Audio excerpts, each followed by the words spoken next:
This program features live coverage of an African safari and may include animal kills and carcasses. Viewer discretion is advised.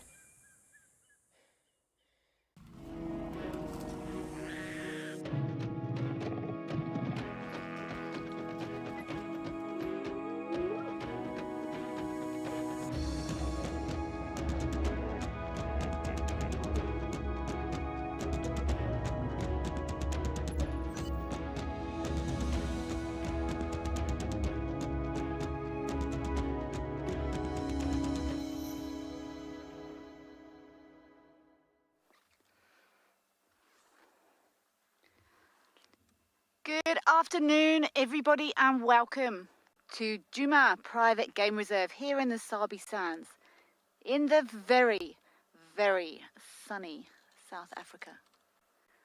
My name's Kelly. I'm going to be with you all afternoon, and with me this afternoon we have the outstanding Odie here with us on camera. Thanks, Odie. Ooh, it's certainly a warm one this afternoon.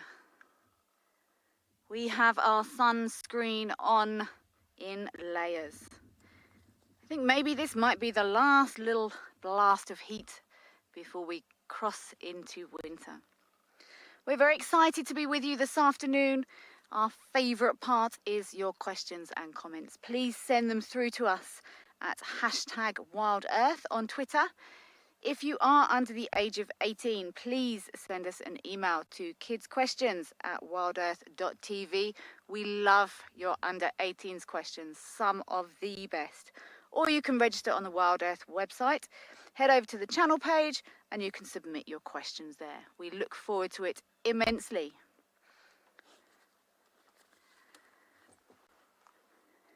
We have a beautiful kingfisher here on this dead branch, just close to Galago Pan. I'm just checking what you are. Oh, hello.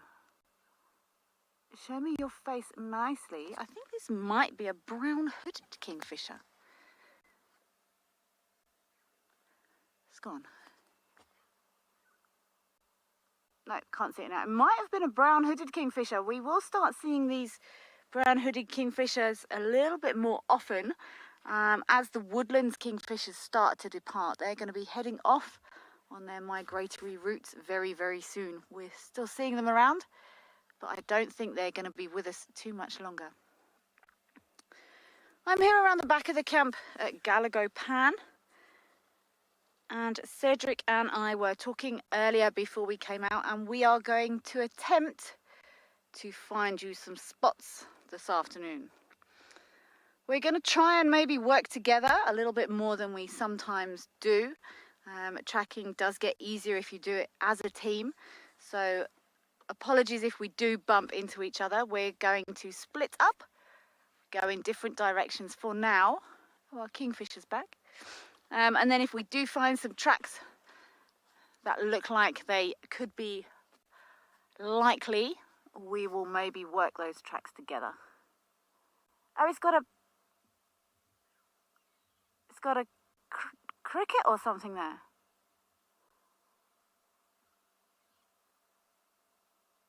I can't see if that's a woodlands or a brown-hooded there. It's a kingfisher. And it's got something delightful to eat by the looks of things.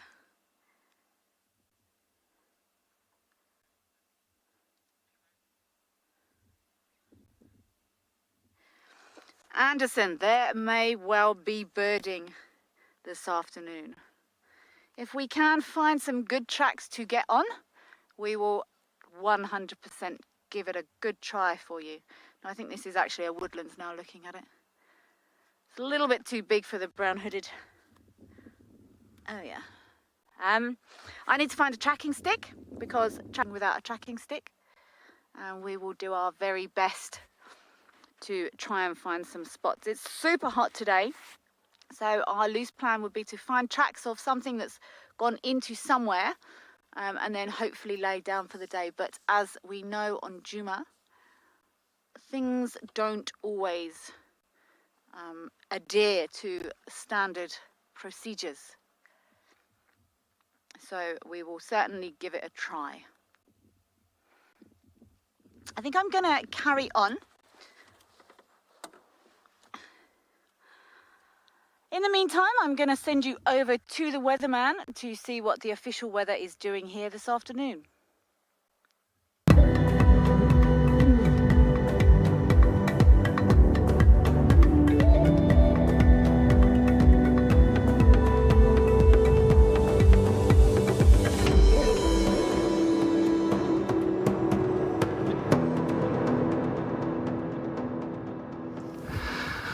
Good afternoon, everybody, on this really hot summer's day, or actually autumn day, here in the Djuma Private Game Reserve. It's a really swelter today. It's about 34, 35 degrees Celsius. Good afternoon. My name is Cedric Dald, and behind the camera, we've got Mpo. So yes, as you can see, I am at a wallow because it's such a hot day today, and we are really seriously looking for any kind of cats, any signs of tracks. I'm going really down towards the basic sides, tracking 101, taking a look at little wallows, little areas with water, and taking a look if we can find any tracks around here, especially on such a hot day. Maybe something during the day came down here just for a drink, and if I can really take a look on the edges, sometimes we are very lucky or very fortunate to find any tracks that has come down to the side. Especially as well, you know that elephants, buffalo, they also love coming to wallow in something like this now. Perfect mud for them, perfect wallowing area. But at the moment now, I've just got here now. I'm taking a look, but I see a couple of hyena tracks around here, but not really fresh hyena tracks. Maybe from last night, maybe from yesterday. Other than that, I haven't really seen any tracks for maybe Tlalamba, because this is her area, and I'm really keen to try and see if we can just pick up on any fresh tracks from her from this morning. And I really want to go and follow up and really get down into it and see if we can find that female for everybody this afternoon. But if anybody's got any questions, answers, or any comments or any suggestions, please let us know. You know where to send it, and keep us on our toes as well for this afternoon. But definitely I am going to be looking around this area. We are Nihala South. The south is just, of course, west of the Molawati, and I was just hoping that maybe we can see some tracks of Tlalamba or any signs of even lions. But so far, nothing yet. I know Kelly's heading down up towards Buffelshoek Dam. She's going to look up that side. We are really keen to get you guys some good sightings for this afternoon. But other than that, I'm just going to look around a bit on this pan side. I really want to make sure that I'm not going to miss anything, but it looks like this pan hasn't been utilized during today.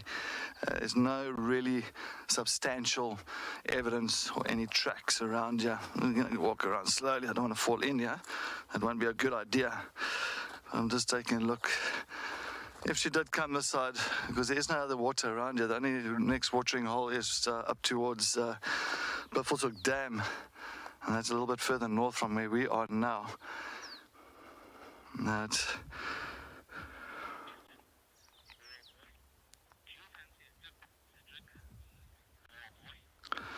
Oh boy, good afternoon. Thank you for joining us on our sunset safari. Do I fancy a dip? I do fancy a dip, definitely, trust me. I feel like I can jump in here right now. But it is very yellow and very stagnant water, this, and I don't think it'll be too healthy. But you never know. You never know. The way the heat is today, I'm actually thinking twice about it, but definitely not now, because I think I need to put my head in the focus points on tracking for some leopards or lions around here. Let's take a look.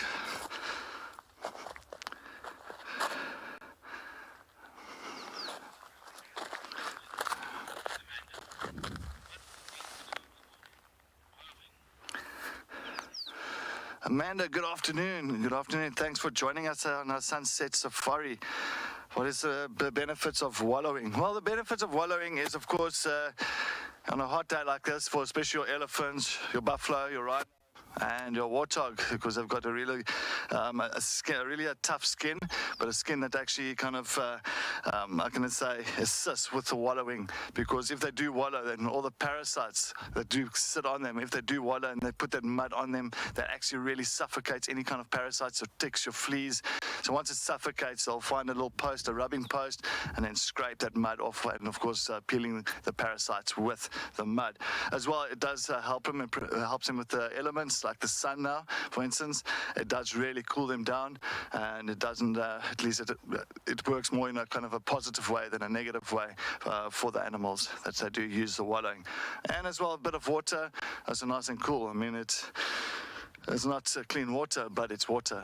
Animals are completely more adaptive to these kind of stagnant water areas compared to us humans, where we're very, very kind of sensitive to any diseases or any bad waters around here. But anyway, I don't see anything really substantial this side, so I'm definitely going to continue moving on towards up Nyala South. I think that'll be the best option for us, and hopefully we can find something up that side. Also, the drainage line's right next to us, and I think this drainage line is going to be a good point of us looking around. All right, let's head up Nyala South. Let's take a look.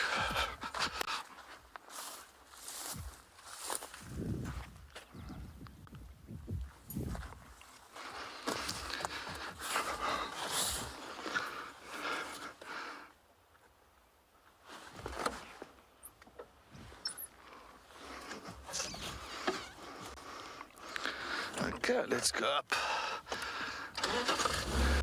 All right, ball, let's see. Let's find, let's look. What's it saying?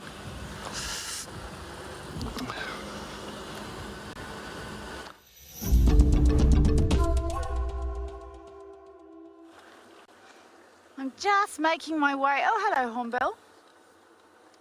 Are you having lunch there? Lunch, snacks.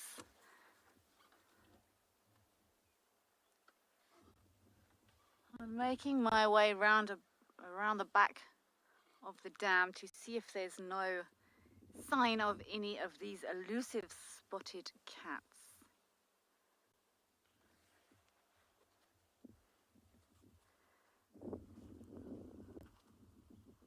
We've interrupted this hornbill's lunch by the looks of it.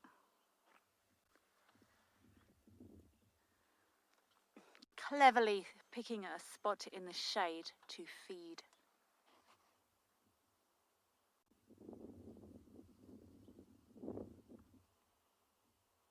Hi.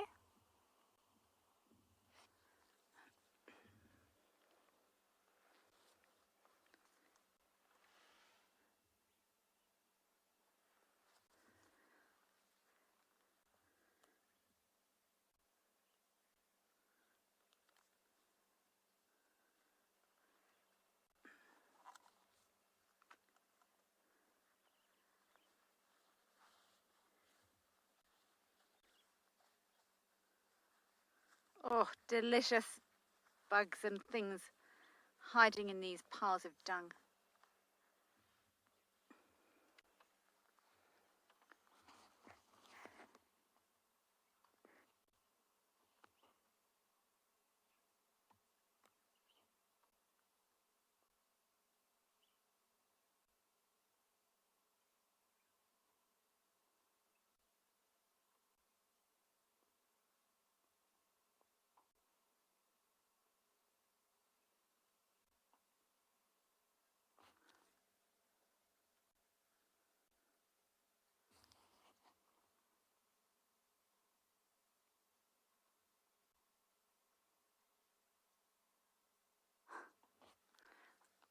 Thought we got a beetle then, but it was just a piece of mud.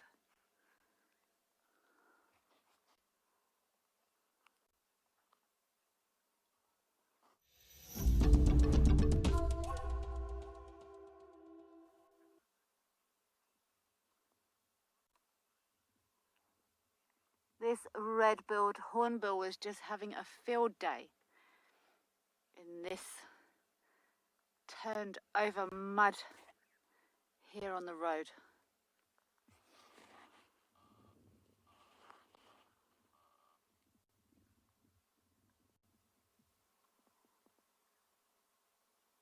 See this? Oh! He just regurgitated something and is now reheating it. Nice. Just as good the second time around, hey, Hornbill? We've noticed a few birds doing that recently. I had an amazing sighting that regurgitated, I counted 12, what looked like buffalo. Oh, a little scratch. What looked like buffalo thornberries, and this hornbill just did the same thing.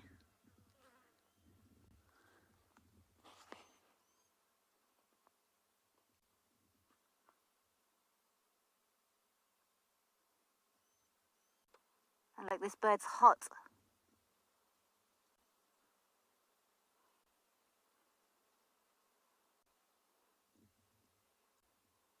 See that mouth open, basically panting. Whew. Panting like a dog.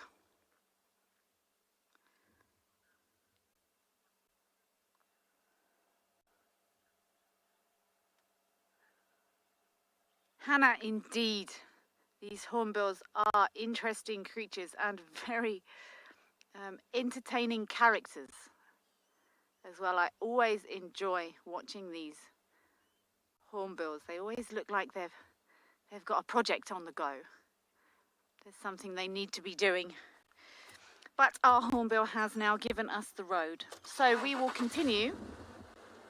I want to just have a quick swing past Dam Cam, but Cedric and I are carefully checking. We're covering different roads, and if we can find a hot trail, well, all the trails are fairly hot this afternoon, a fresh trail or track, then we will double team and try and follow up for you. But you have to find a starting point first. If we can find a point to start, then we might be in with a chance.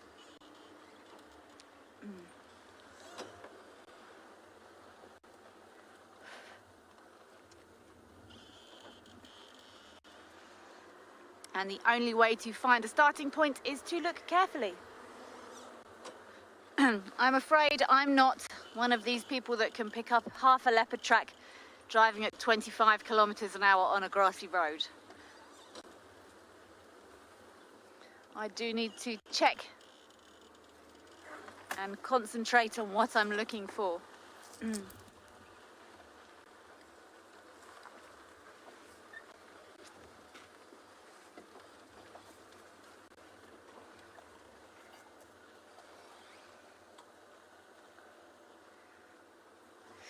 James Richards, I was going to say, oh, we're going to keep you if you want butterflies, and then you add on your spots. I will 80% get you a framed butterfly, James Richards. I'm not sure which one it will be or when, but Odie has just nodded his head and given me a thumbs up that we are.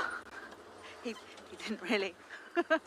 We're going to try and get you a framed butterfly, and also some spots.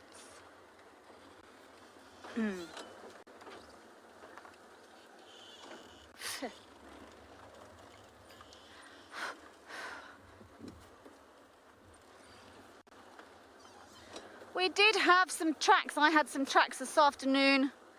I had some male leopard tracks up on Buffles Hook Cut Line that ducked off north. There was also some on Vertella Access Road that were coming down the access, but we think they were probably at least early last night, and we're not sure where they went.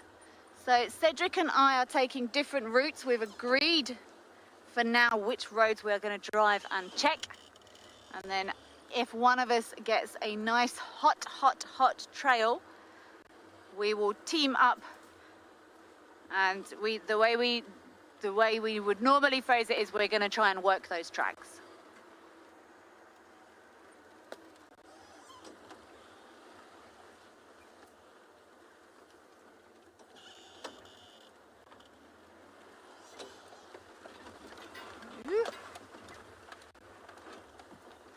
I'm just going to pop up. I'm going to carry on down Central, but I do just want to pop up onto this dam wall. I was here this morning. I would love to see signs of leopard tracks over my tyre tracks from this morning. Always worth a scan around this dam. It proves very, very productive.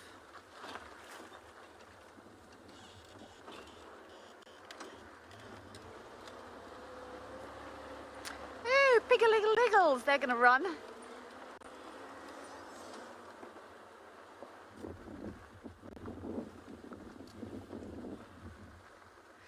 Candice, me personally, it must be Talumba.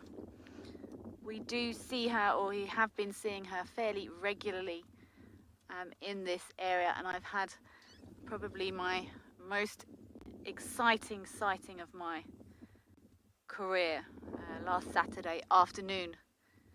So on Juma, the leopard I've spent the most time with is most definitely Talumba. And outside of Juma, I used to work with a leopardess called Scotia, and also a male leopard called Chauvenikele. And I think of those two, I probably spent the most time with Scotia, the Scotia female. Look at these little warthogs. I thought they were going to run away.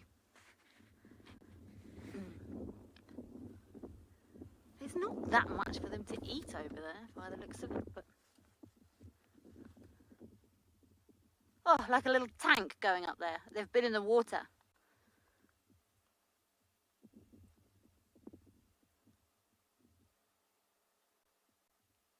Warthogs as well, they always look quite busy to me. Ooh, ooh.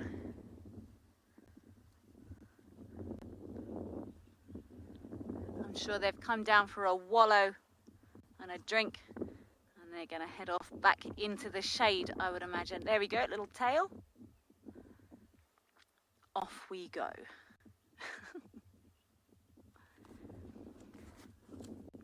I'm going to pop to the other side. Oh, I'm going to be obsessed with butterflies now.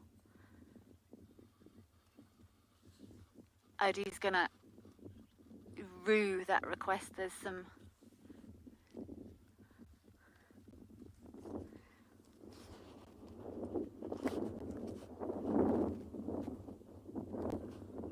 Charlie, that's a very good question. We do sometimes see warthogs with their mums after she has a second litter sometimes. So that would be over a year, about 18 months. And then sometimes they will move on again. But not always. I think they can be.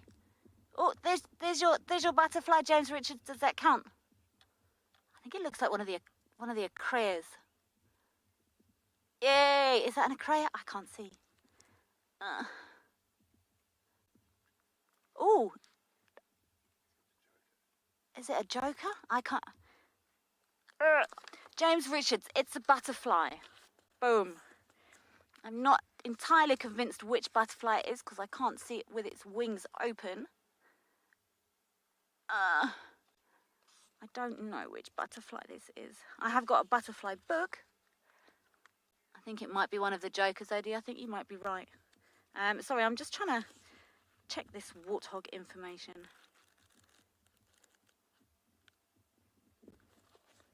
They do stay sometimes with their little ones for a season, so they will come back around. So you'll see two litters together sometimes, but I think they're probably males sometimes do remain in their home range, but they will sometimes link up with brothers. I'm trying to find out how long they actually stay with their mum before they wean. I've never actually seen a warthog suckling, you know.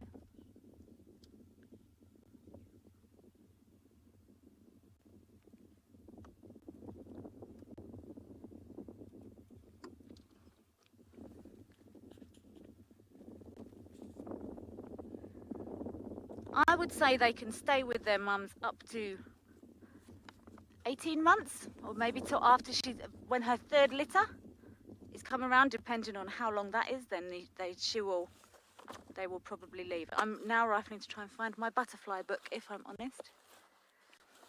This butterfly book is huge. I'm gonna try and work out what butterfly that was. For now, I'm just gonna take it as we got a butterfly on camera for James Richards. Oh, I'm gonna scoot over to the other side of the dam wall, see if there's no tracks, have a nice good look down in this drainage line.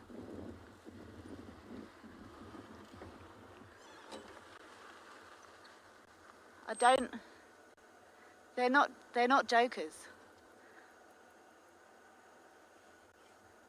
Oh, they're raggedy looking butterflies as well. I'm surprised they can fly. I've committed these butterflies to memory now, James Richards. My butterfly book is sort of 400 or 500 pages of IDs, but I will definitely find out what these butterflies could probably be.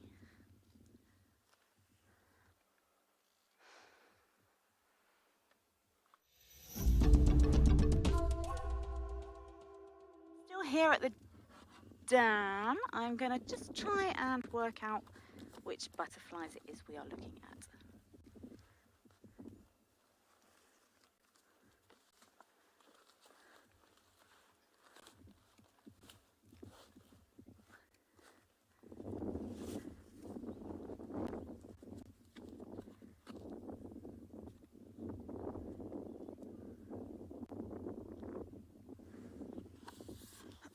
Odie, this is the list of butterflies in my butterfly book. It's a long list. It's not just 4 or 5, and the book is this thick. So I'm definitely going to try, James Richards, if you are watching, to find out what butterflies they are. But it might take me a while.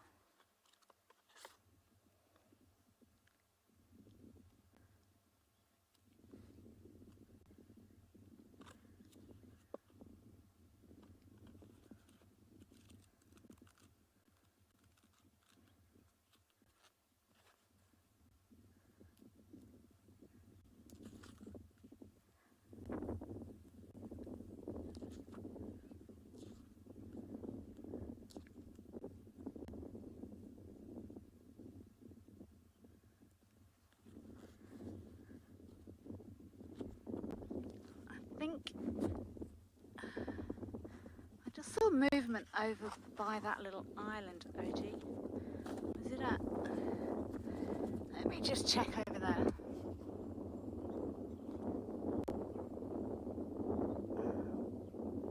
Was it the light? Oh, there's our striated or green-backed heron hunting there again.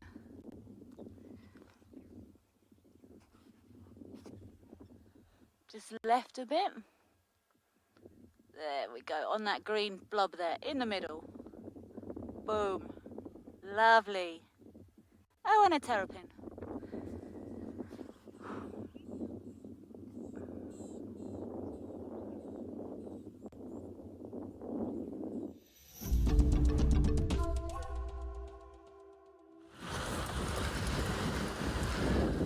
Welcome back, everybody. I'm just going pretty much down Mamba Road now. Did a bit of the cheetah cut line to see if Columbus tracks did come back at all in a westerly direction. I didn't see too much, but maybe she has come already this morning, and of course a couple of vehicles have been over there, so maybe we've driven over, or somebody's driven over the tracks, and we just haven't seen them. I'm just getting now towards where she did go from 2 days ago. She did head down towards Twin Dams. It looks like she's using this area as well. So I'm going down Mamba Road, Twin Dams, look around that side. Of course, another waterhole. I may be even lucky with some beautiful elephants or something like that down that side as well. Well, sorry, on such a hot day, I'm also trying to find if I can look for any of those devil thorns, creepers, the seeds. As you know, I don't use really sunscreen, but it's got to that time of the year now when autumn, winter comes, and of course the devil's thorn, they go pretty much all in like a dormant state, and they lose all the leaves, so there is no point of looking for that in winter time, because then it's you have to utilize the leaves itself to make that real kind of sunscreen.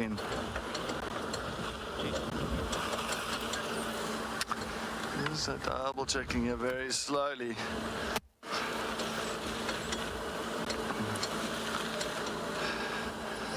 I just need that one track. Then I can at least know the direction of this goal.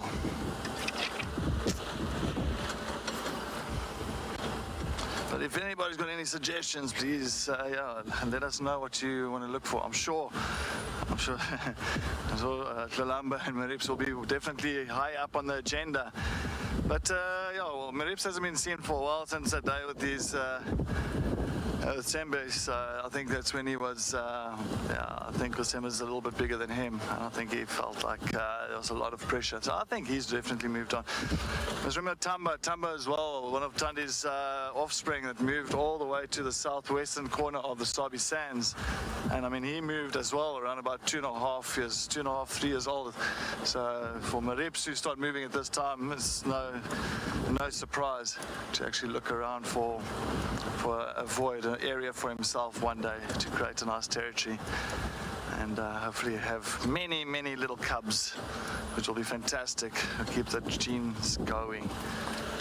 I'd love that.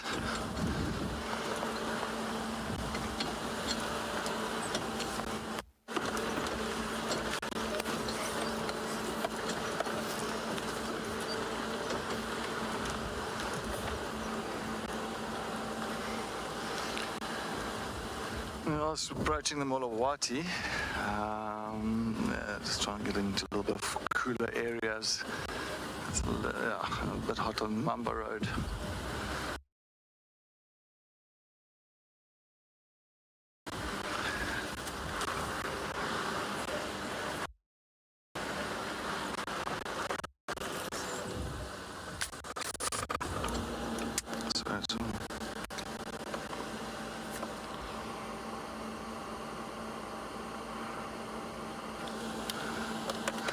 I just thought I just saw something up that side. I'm just taking a look. A couple of big leadwood trees around here. I saw one marula tree.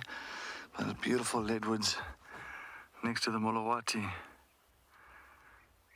Leadwoods are also one of the most prettiest trees around here. They are known as the 1,000-year tree. So, of course, it takes 1,000 years to really get to a proper size. And a big canopy, and they're very, very hard. It's the heaviest wood that we do have around here. And then it takes another 1,000 years for that tree to die, and another 1,000 years for that tree to fall over, and 1,000 years for it to decompose. Not exactly on 1,000 year, but I say approximately. So I don't know, really tested that out, but that's what they say. So that's what is also known as a 1,000-year tree, a leadwood. Back in the days as well, actually, I've tried it before, where I've taken a magic guarri, made a brush from a magic guarri bush, and of course you take the ash of the leadwood tree, got a bit of calcium in it, put a little bit of water with the ash, and then of course you can make a nice little paste, and then you can use it as toothpaste. So you got your little toothbrush and your toothpaste, and if you really want to be more creative, you get like the WildEarth, which is like a real licorice flavored seed, and add it to the ash, and you got a licorice toothpaste. So yeah, there's many ways to get around in the bush and make toiletries. But anyway, while we continue down towards the Molawati, let's head back to Kelly. And while she's looking at some beautiful trees and a beautiful blue sky.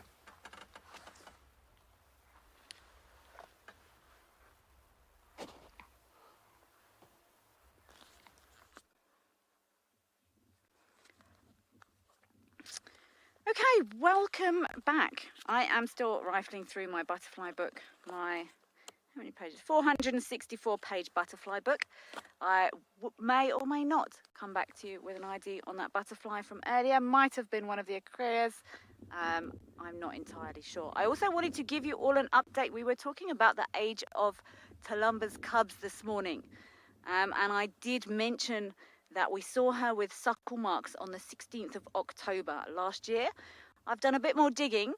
I've actually established that Talumba was not present or not seen from the second week of September through until she was seen on the 16th of October with suckle marks. So that tells me maybe those cubs were born somewhere around the second week of September, and then the cubs were seen for the first time on the 12th of December. So second week of, let's place maybe their birth, second week of September. So September, October, November, December, January, February, March, April. So they're pretty much around about 7 months old. Difficult to get dates, but I just wanted to give you all some clear information about that. Alrighty. I haven't seen any tracks on the side of the dam, so I'm gonna carry on down Central as agreed with Cedric, and we shall continue seeing if we can find a nice hot trail for you all.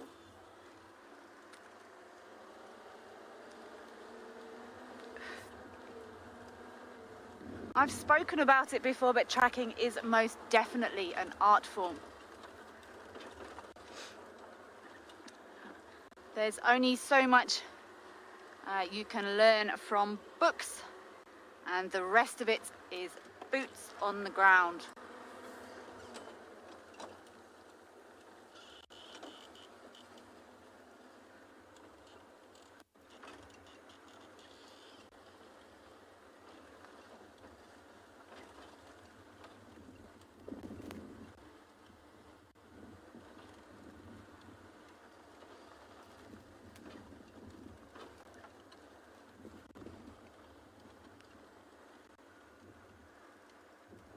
It's very difficult because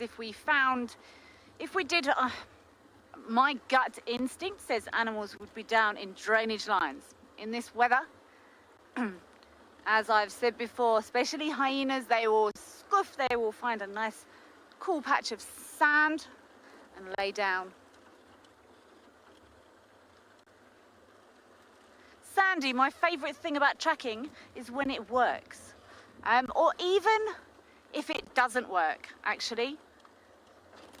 My favorite thing is using the skills and knowledge I have to establish an outcome, whether or not that outcome is finding an animal or not. Even if you can establish that this animal went here, did this, and then crossed out of a property, or went here, did that, and went to sleep in a drainage line, but you can't get there. And it's the challenge, and I also really enjoy the constant improvement. I'll be honest, I did work with a tracker, an amazing tracker called Noel, for 4 years, and it made me a bit lazy. And tracking is like any other skill. If you speak languages or paint or anything like that, if you don't keep using that skill, you get rusty.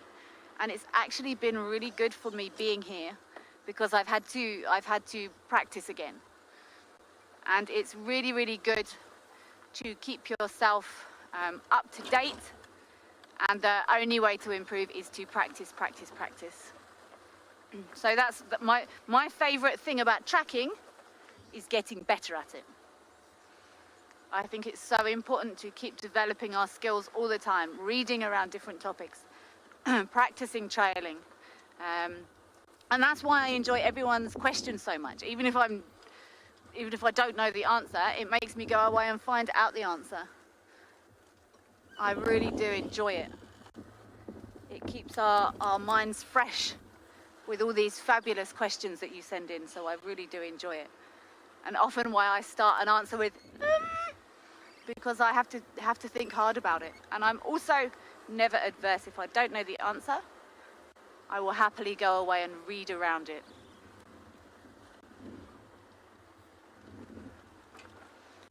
I didn't quite catch the name now. I think it was maybe Posey? Pauline, sorry, Odie. ear is bumping out up the hill. Do they sleep as much as lions? It depends on what's happening. Pauline, I apologise. On a day like this, although we have seen leopards moving, it depends on how full their bellies are, whether or not they're hunting. I would say as an overall answer, no. But if you've got a full leopard and a hungry lion, then that lion is going to carry on moving around to try and find food. And lions, people say lions are lazy. They're not lazy. They're conserving energy.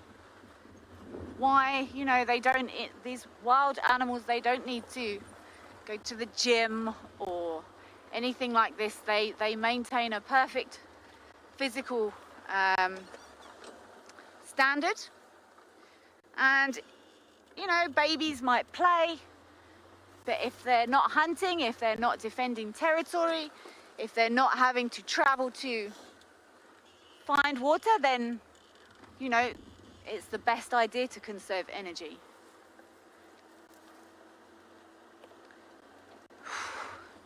The sun is very high. To check for these tracks.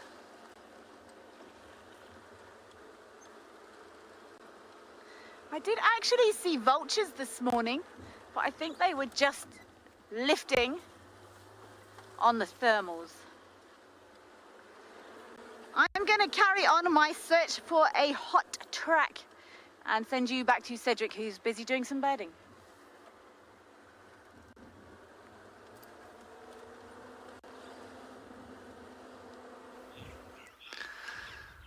Yes, yeah, sitting here at Twin Dams, look what we have. A beautiful saddle stork. I haven't seen these ones up here for a long time. Absolutely such a beautiful bird. Look how long those legs are. Now that is one of the most prettiest storks that we do have. A stunning red beak, like a white back with a lot of black primary feathers that's on the side with a stunning black head. And of course you'll find closer, you'll actually see he's got a beautiful yellow eye, and that's the female. The female will have this stunning yellow eye.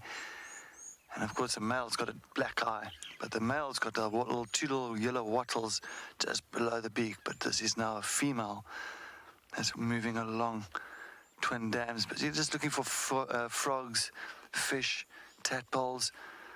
That's what they primarily eat. But it is such a stunning bird. Those real long orange legs, but sometimes you'll find those legs are a bit white. And what they do, they'll actually urinate against their legs. It actually acts like a sunscreen for them. I've also got another one called the marabou stork that does exactly the same. Hopefully it's not going to go around the corner then and I'm going to lose visual. But also just sifting through, and what they do, they've got these long talons, and when they walk in the water, they sift through the water. And when they do that, they'll of course disturb whatever is lying there. Maybe a frog, maybe some tadpoles, maybe a fish or two. So that's what they do slowly, and then they'll catch it with this real big, long, robust beak.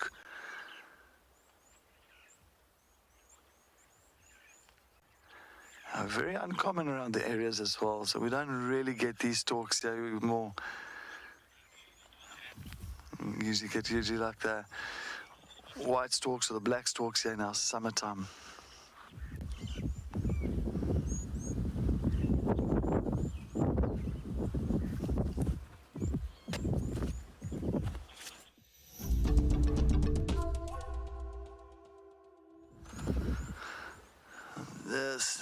Just watching this saddle stork just moseyly moving along the banks of Twin Dams in the water, just inside the water, and hoping to be lucky to catch something. But those legs are super long, super thin and super long. It's amazing that it actually holds its entire body up. But yeah, you'll find their chicks are they're not really the most prettiest chicks. when they do start leaving the nest, they don't really have their primary feathers yet, so you'll find that they're still sitting with a very greyish colour. There's no colour to them. And of course, once they get to around about 8 months, 9 months away from the nesting area itself, you'll find then slowly but surely the colours will start coming through. But at this point in time, it's just the female that's hanging around the water. I can't see. Sometimes you'll find it is the male and the female together at the watering hole, assisting each other, but it's just the female here at the moment.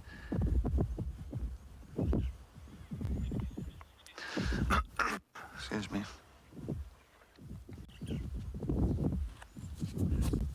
Look at that beautiful saddle on the beak as well. So they've got that yellow, it sits on top of the beak. That's where, again, it's the name saddle bill, like a saddle on a horse.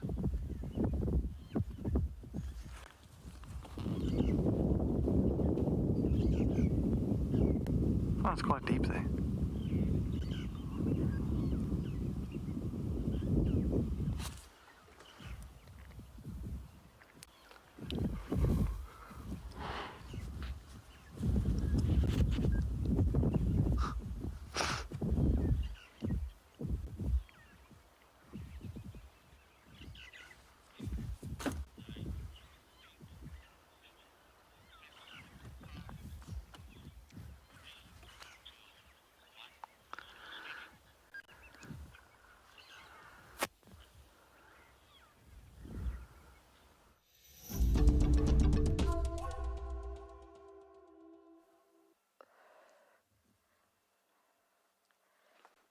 Look what we found.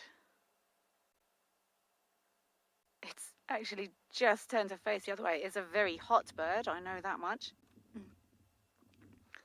And it's actually quite difficult to tell what it is now. It's turned its face away from us. Let's see if it's going to turn back.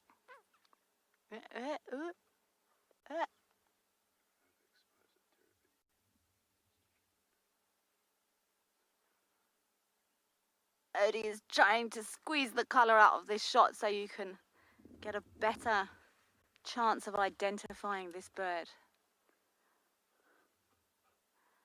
It's not even looking at us now.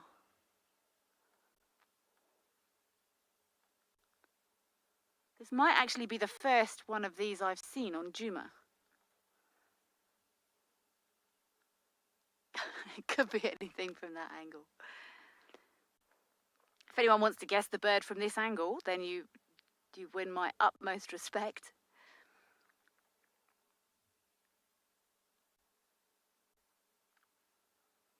Come on, turn round. There we go, that's a little bit better.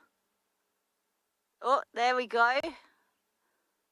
This is giving you much more of a clue now. Shame this bird is cooking. Very diagnostic eye stripe.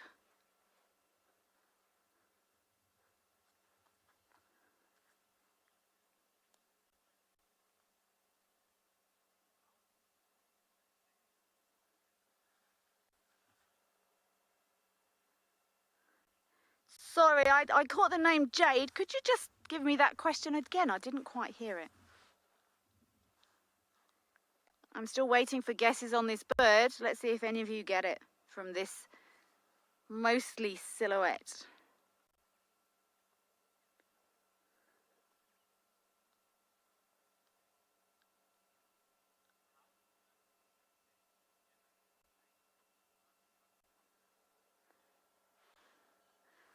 Jade, I think you asked how do birds of prey sustain their large bodies? Oh, they're thin legs.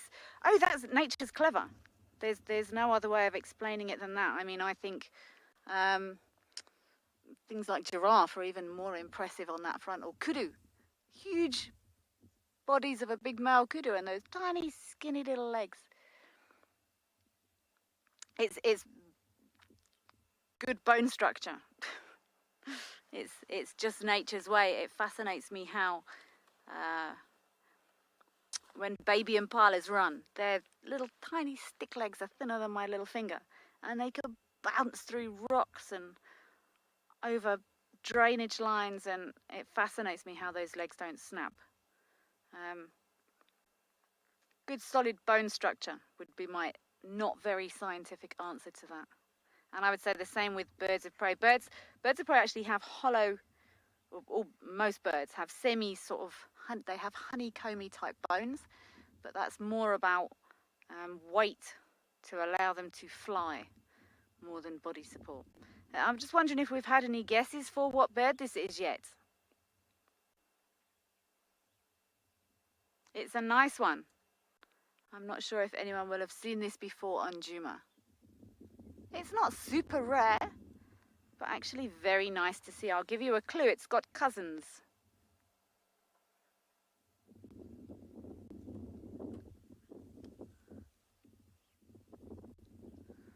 Raindrop, you are very close with a European roller. Close, but not quite. Well done from getting roller, though, from this silhouette. Ori, not quite.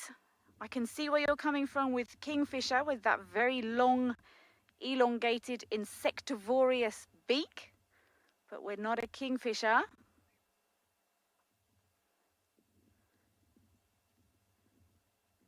That white eye stripe is quite diagnostic, and if it would come out of that silhouette, it would give it away, I think.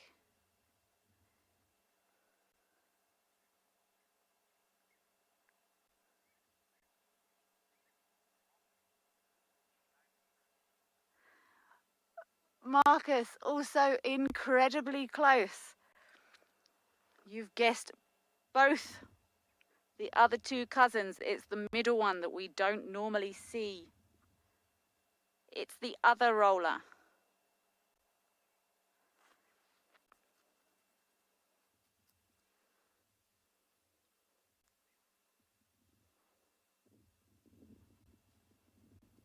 This is, you've guessed, we've had the European roller, we've had the lilac-breasted roller. This is a purple roller. And I do want to try and hang around here and see if it doesn't show us that completely different coloration from the other.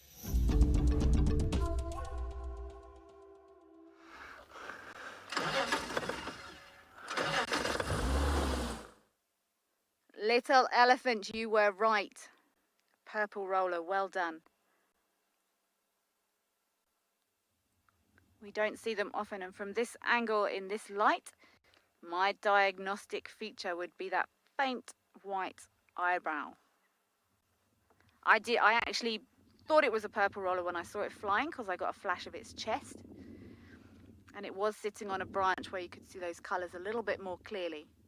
But it's also hopped off into the shade. I am going to stay here and see if it turns around, because this is a nice bird to try and show you here on Juma.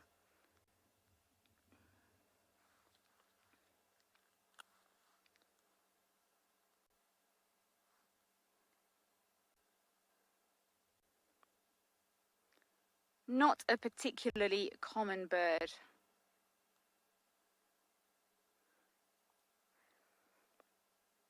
They're mostly insectivores, so the same as their cousins.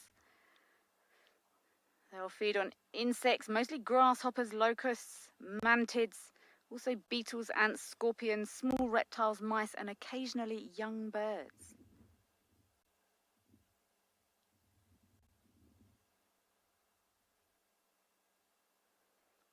They're so unusual. There's not really that much information on how long their incubation period actually is. But they are monogamous, like their cousins. And look at it, bobbing its head up and down there. Oh no, is it? Yes. That branch is moving and it's trying to keep its head nice and still. I'm gonna roll forward a little bit, OG. I'll try and stay nice and still. I would love to try and show the colours in this bird if it flies. So we're quite a long way away from it. Let's give it a try.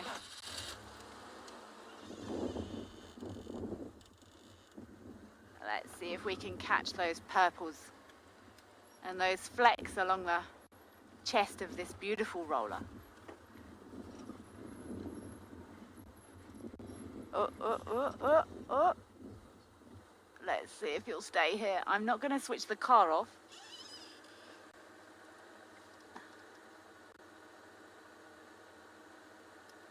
Oh, that light is a nightmare. It's right in the shade of this tree here. And you can guarantee if I roll again, it's going to fly. Gonna go again? Oh, that's better. There we go. Nice. You can now start seeing those, see those white flecks under its throat. These fine white featherings under its chest, under its throat. Also one of the key diagnostics of these purple rollers.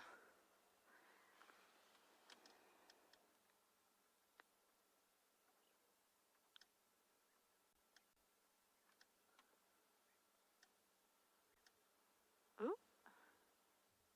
And see those tail feathers? There's also quite a bit of purple underneath that long tail feather there. There we go, beautiful purple chest. Not quite as striking as their lilac-breasted cousins.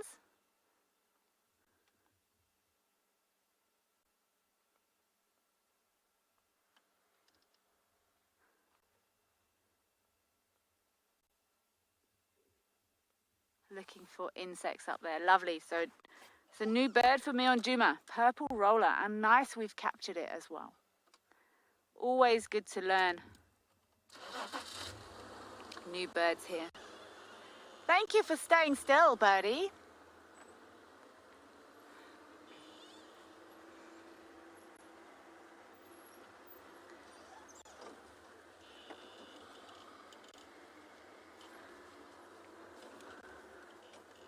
I'm still mobile on Central Road,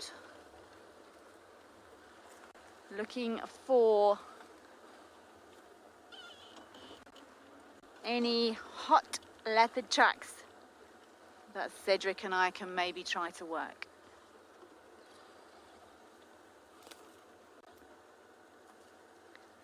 Ooh.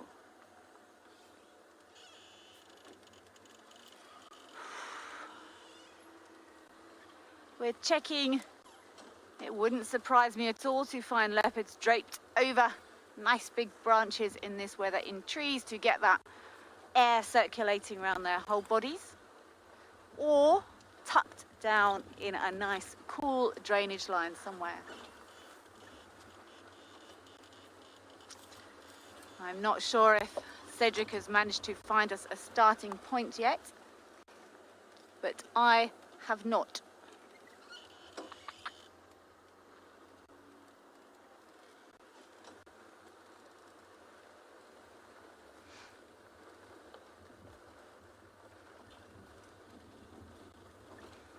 I think I'm going to take a Nyala Road north up towards the cut line. I might take a swing past Buffles Hook Dam. I think that and Juma Dam have grown on me as my favourite dams. And we shall carry on, seeing if we can find you a hot, hot trail.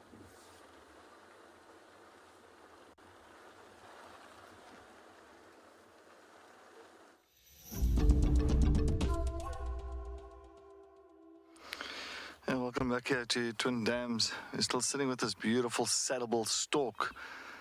One of the most rated birds around here. It is absolutely a stunning, stunning bird with that red beak, red legs, and hence the name saddleball. If you actually look on the beak itself, it's got this real yellow bit that sits on top of the beak.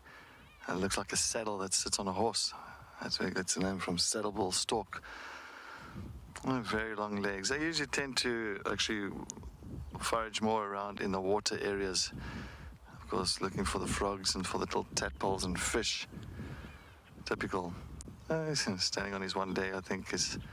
You'll find sometimes storks to actually do that. They actually stand on one leg and then they swap legs. That's just to rest, because they don't really lie down flat. Or they do fold their legs forward with the knees, of course, and pointing forward, and they'll actually lie on their knees itself. I think what he's just doing is just getting that shade of the tree. So I think he's just standing in the shade of that leadwood tree that's just to the right of him, or her, sorry. Well, I say her, is that if you really look closely, you'll find that the females, they have those yellow eyes, and the males, of course, got the black eyes with the yellow wattles at the bottom of their beak.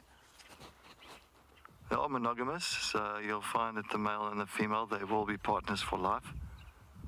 Most of the time, you usually see, actually, if the one partner is at a watering hole, you'll tend to find another one around there as well. Unless there is another watering hole that's just south of us, it might be.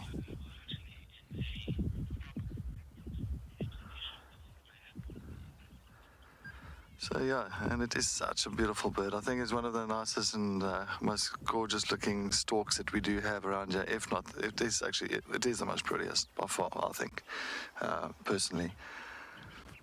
And of course, when they do nest, they nest nicely high on the canopies of trees, really most of the times around the riverines or next to the rivers. And they usually have about 3 or 4 eggs. And the incubation usually happens for around about 1.5 to 2 months of incubation. And once the little chicks hatch, of course, the parents will go back and forth, go down to the dams or rivers, and they'll actually go and catch something and go and feed the chicks. That's always a good parental, and both of them will do it. Kichi Gumi, good afternoon. Welcome to Sunset Safari. How tall does a saddlebull stork get? Well, you'll see around maybe about a meter, just over a meter, say about 1.2 meters. So they are quite tall.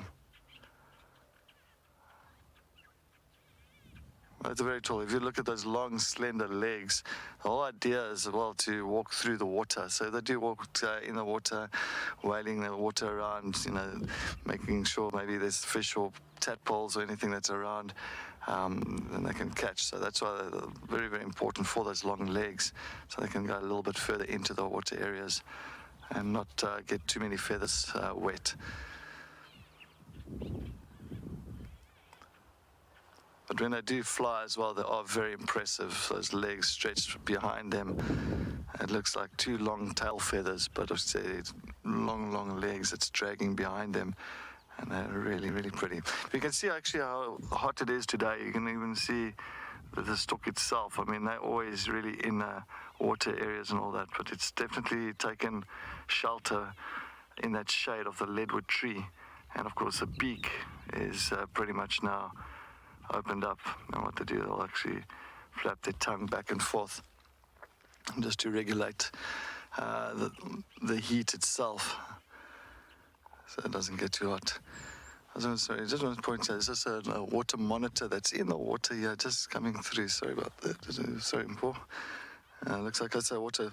Typical on a day like this, a nice warm day. Of course, all your lizards, your monitors, skinks, snakes, a lot of things that's got cold-blooded that's really, really active at this point in time, because their blood is nice and warm now, or the body's nice and warm, and they can actually move much more and do their hunting. So clearly this water monitor is just coming and wailing through the water here now, just looking for any potential prey that it can actually snatch. So things like well, it's the same as your stork. So maybe some frogs, tadpoles, even definitely fish. I've seen them hunt a lot of fish in this dam itself. So you can see just listening, looking out.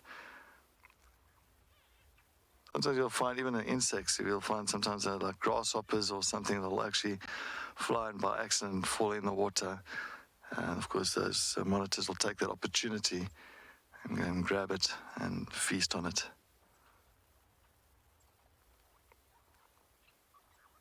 Very strong swimmers. I mean, a water monitor really has got a very muscular tail.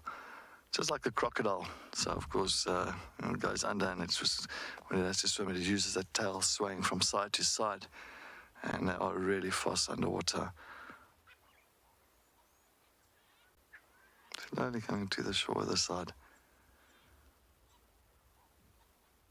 Always love sitting at the dam. You get all these interesting little things that's coming down on birds, and you just sit here long enough and things start changing up a little bit. Just like this water monitor has kind of made its appearance.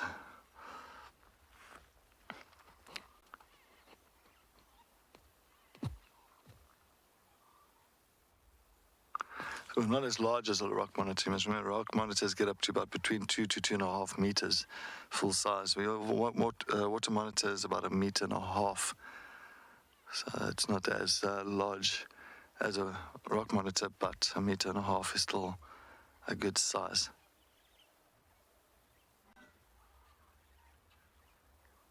And slowly to the side of the bank here. Of course, you'll find definitely your lapwings and your spotted thickneys, water thickneys.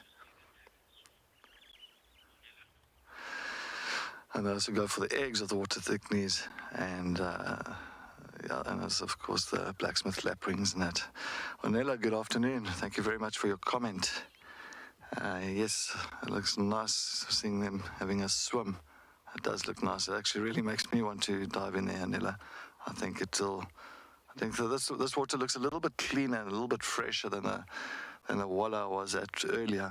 Definitely. I think I won't mind going in this one. I'll definitely jump in there and have a bit of a swim. But you never know what's in these waters, so I'd rather avoid it.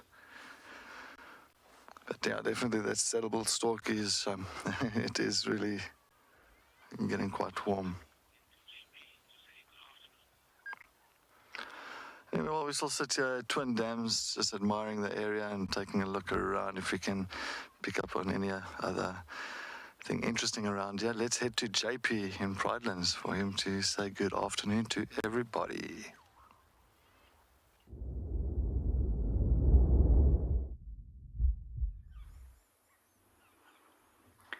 Welcome back to Eco Training Pridelands. And this afternoon has been jam-packed of elephants coming in and out from waterholes all over the property. We started our afternoon following up on the Ngati Pride. We were really hoping that we could relocate on their last position. Unfortunately, they went into an area we would not be able to follow. And then from there, we decided to make our way to the waterholes, find some shade. As waterholes is most likely the places we are going to find animals.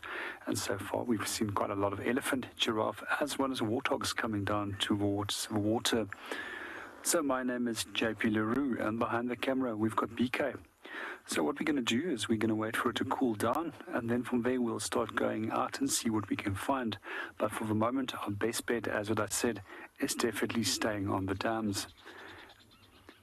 There's a warthog that we really wanted to show you over there that is busy wallowing. And for quite a few days, BK and myself has been watching this warthog, as he's got an exceptionally big pair of tusks. But every time that we do try and get the camera on him, something always disturbs him. And normally there's two other males that are a little bit skittish that hangs around with him. That tends to make him run. This afternoon, there were several elephants that were actually chasing him. And it's not the breeding herds, it's all the young bulls that were doing the chasing.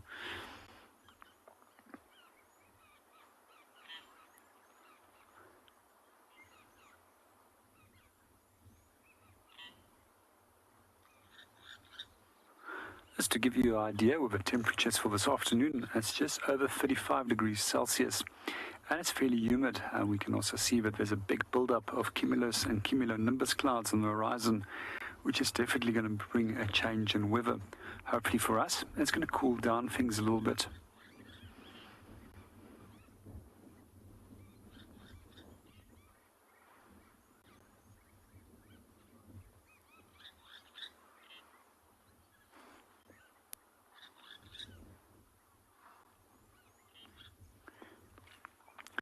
Good afternoon, Lola, and welcome to the show. It shouldn't be uncommon to find them together, but we just find that in general that elephants will chase anything that does come their way.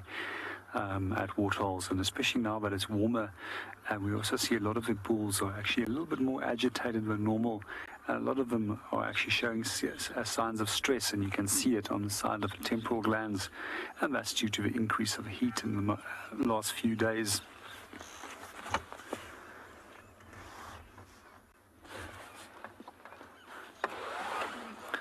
There's some of our elephants that are now moving off.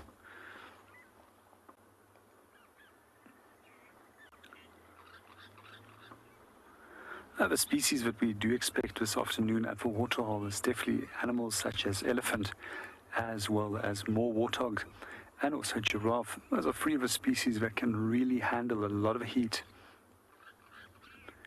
Most of the other species, which is fairly easily stressed by heat, and also find that heat actually depletes their energy levels, is now all lying up.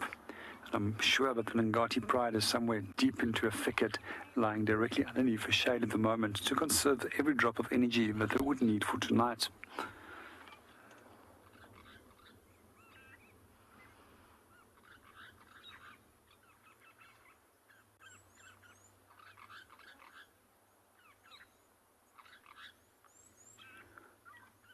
Well, we're watching our elephants at the moment. Let's go see what Kelly is up to and if she's found anything in her bumble.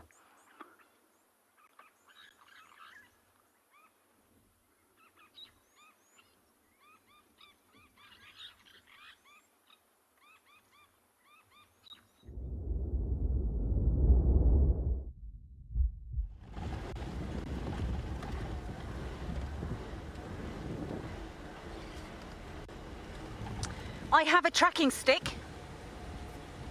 That's about as far as I've got.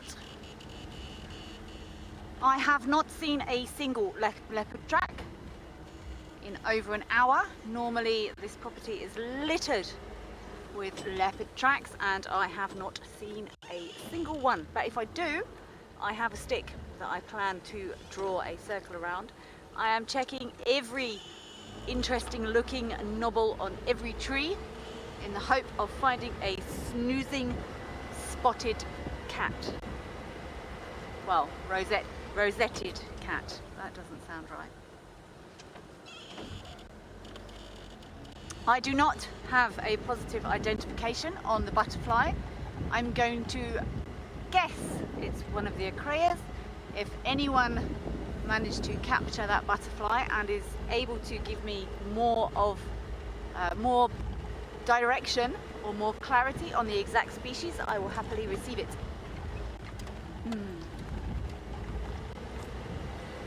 I'm still on Anyala Road North, going north towards Buffels Hook Dam.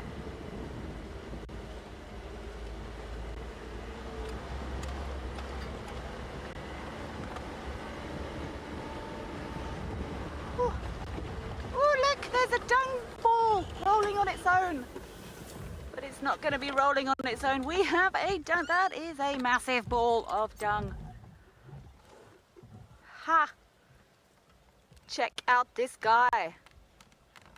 He is very late in the season. Oh, you're going to get it up there.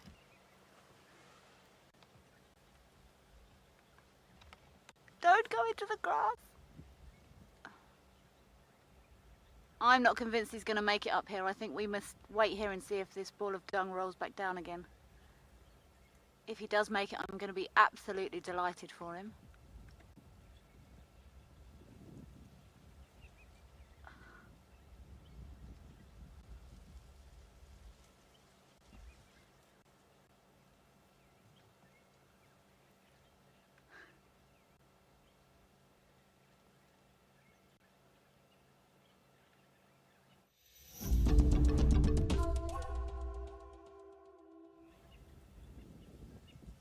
I am watching a very optimistic dung beetle.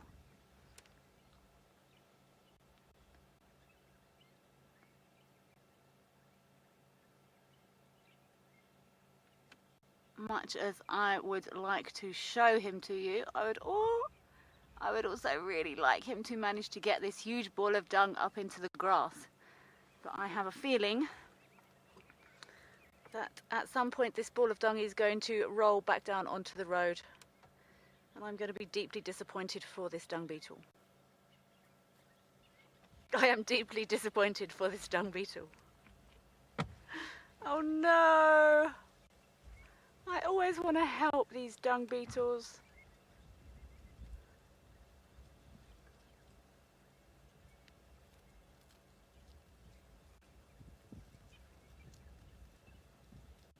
No, that's even steeper.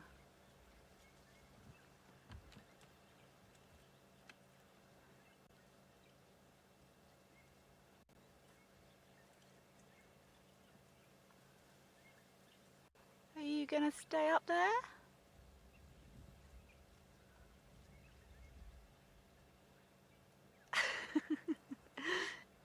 No!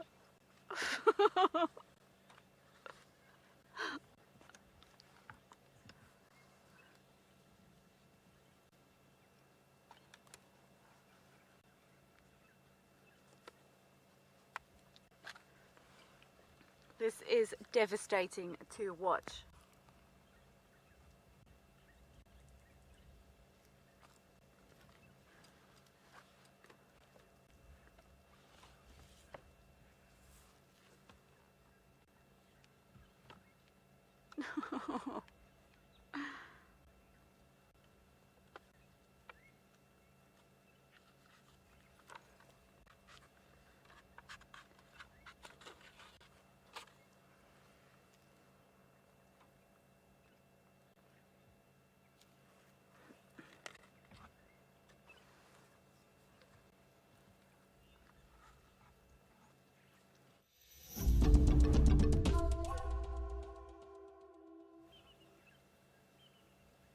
I am on the edge of my seat. This dung beetle's ball has rolled back into the grass twice now. Is it going to fail for a third time? He has chosen a much better gradient and it looks like he might have made it this time. That was real edge of your seat stuff. And I am going to leave him, I think. Otherwise, if he fails again, I'm going to feel absolutely terrible. So let's imagine he's made it up there into the grass. He's going to take his lovely... Sorry, Eddie. He's going to take his lovely big ball of dung away, and everyone is going to live happily ever after. Awesome. I always want to help these dung beetles, but obviously we can't get involved in anything out here. We are merely observers in this amazing space.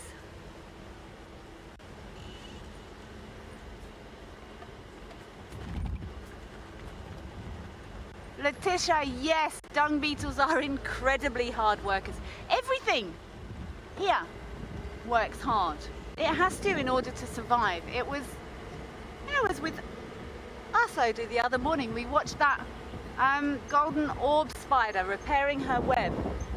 That was amazing to watch. Everything here works hard or functions well, shall we say. I am still looking for a sign of a leopard track and I have not found hide nor hair. But it's okay, I've got a tracking stick, so there we go. Whew.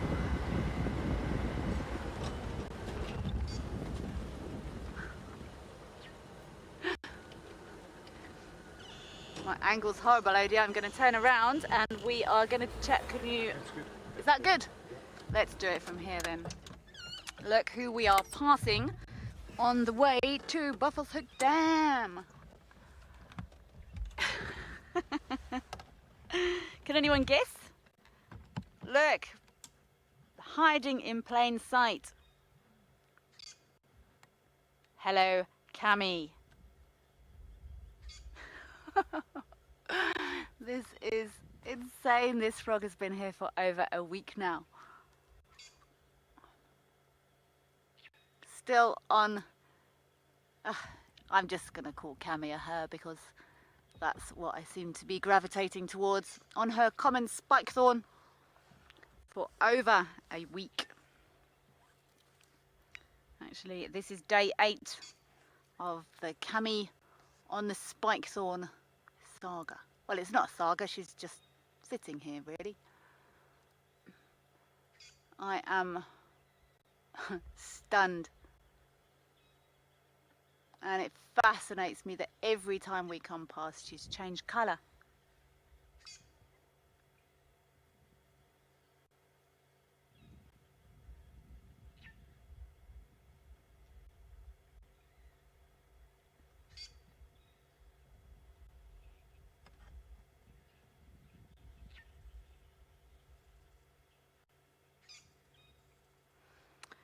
Spotted joker. Odie actually also suggested one of the jokers, a spotted joker. Let me grab my butterfly book while we sit with Cami and look at the jokers.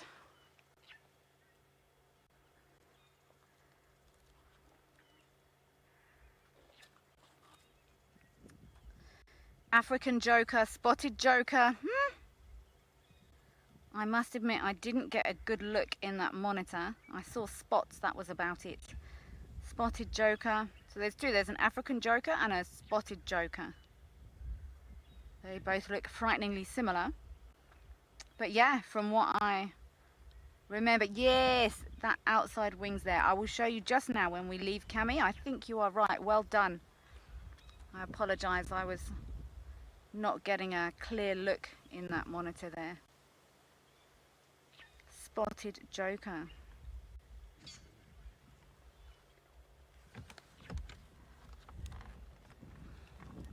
So this is the, sorry Odie, I'll hold it still, it was this one and this one. Where? This one and this one. Okay.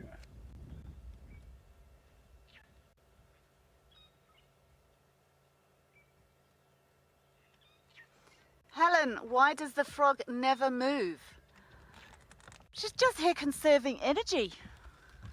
I do find it fascinating that this frog is still here. I've had resident foam nest frogs before, but they often go out at night and then come back during the day. But maybe this frog does go out at night and come back in the day. We don't know. But Helen, as I said yesterday, I think if I was a frog, I would have picked an alternative location, but I am not a frog, and I'm sure they know best. They do slow, or lots of animals, especially amphibians, reptiles, can slow lots of body functions down. And in the last 8 days, I think she was on the stick to the right, the day before yesterday, and now she's on the stick to the left with her little legs. Oh, I don't know if it's a her, I'm sorry. With the little legs folded up underneath to conserve or to reduce surface area, so there's no more than needs be exposed to these elements. We are forecast some rain, I think, from tomorrow-ish. I will be very interested to see if this frog decides to relocate when it's cooler, because it would be, I think it would be a big risk, or might be a risk for this frog to change locations in this heat. I've got no idea if this frog knows there's a dam not 100 meters away. But the mysteries of nature, Helen.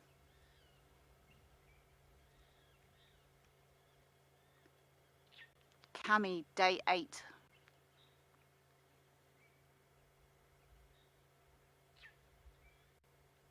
Still present and correct.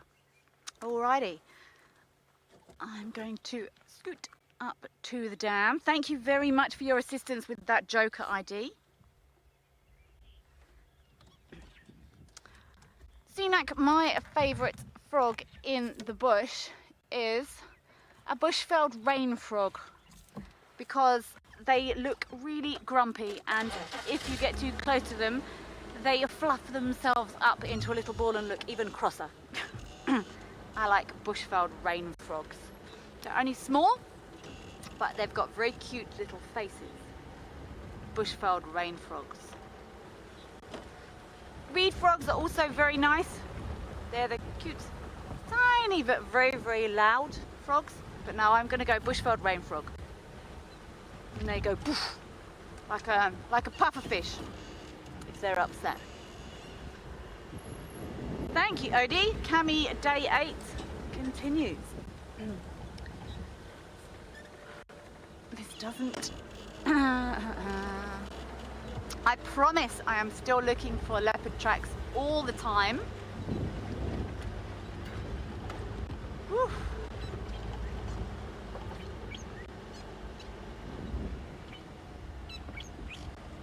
Anyone snoozing at the dam? I'm half expecting to find a hyena plonked in some water or something on a day like this. Oh, we have a hippo ear.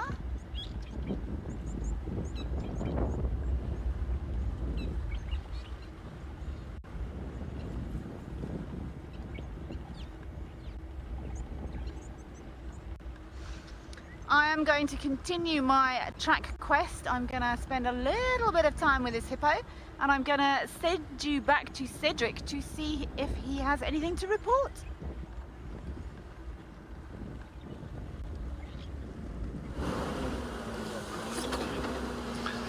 Welcome back. I'm just here on Philemon's cut line. I'm just taking a look. All right. I'm just going to quickly jump out. I just want to grab some of this, because I'm struggling to find some of these things around here at the moment, the devil's thorn. And I just saw some right here now. I just want to quickly jump out and grab some here for myself.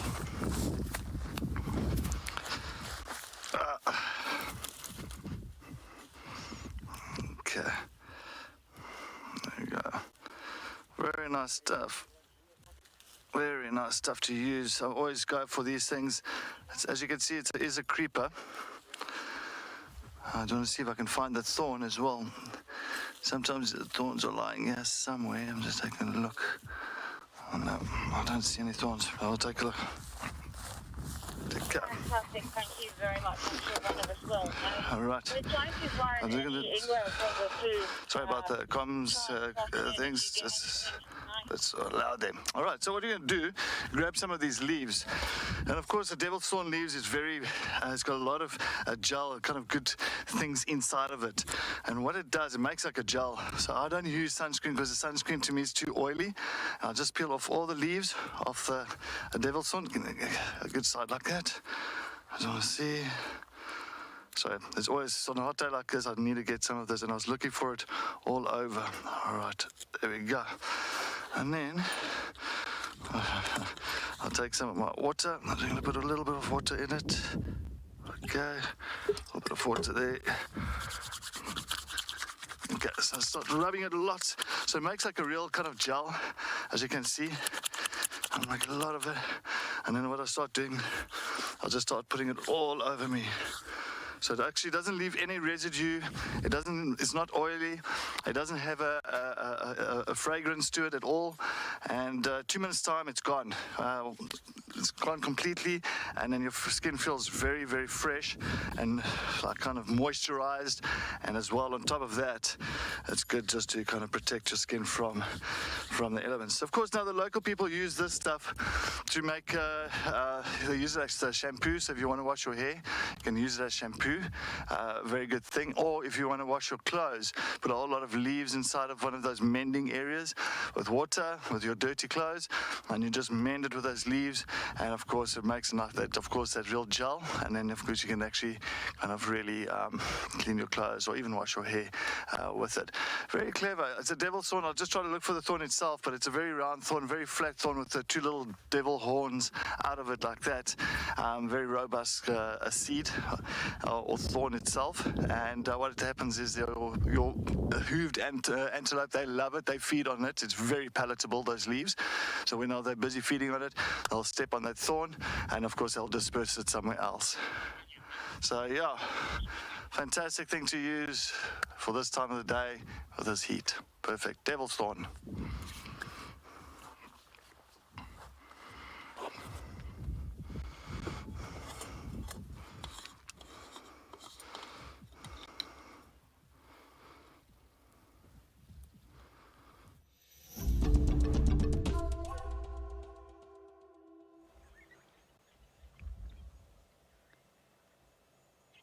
We're here at Buffels Hook Dam, and we've just snuck into the shade to have a little look at these. Well, I've seen one nose.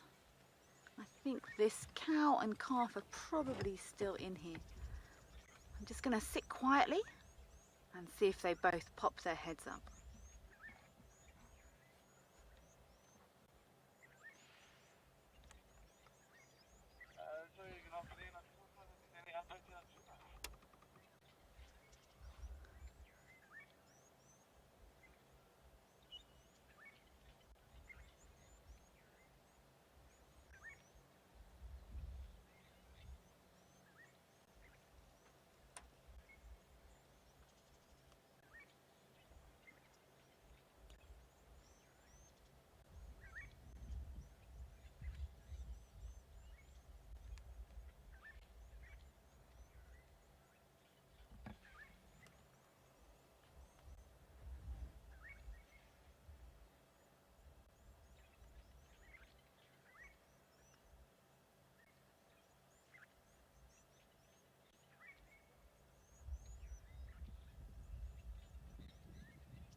There's just a few starlings calling.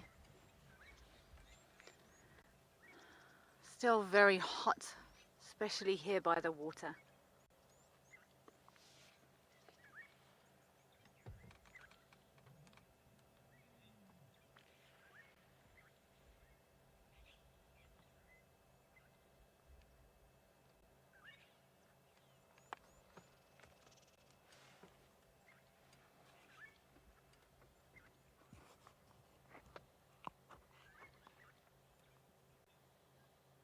There we go, 2 heads.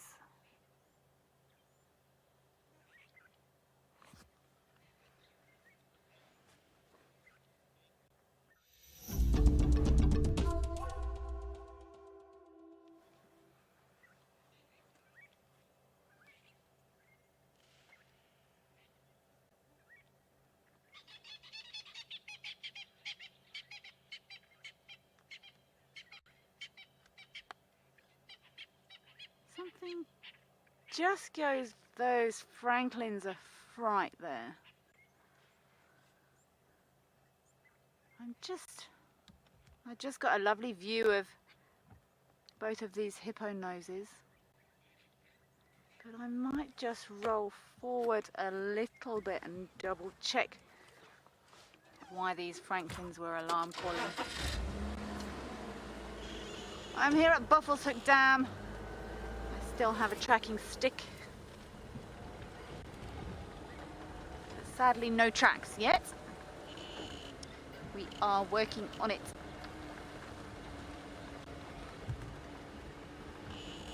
We need some nice spots to stroll out of these bushes here and come down to drink.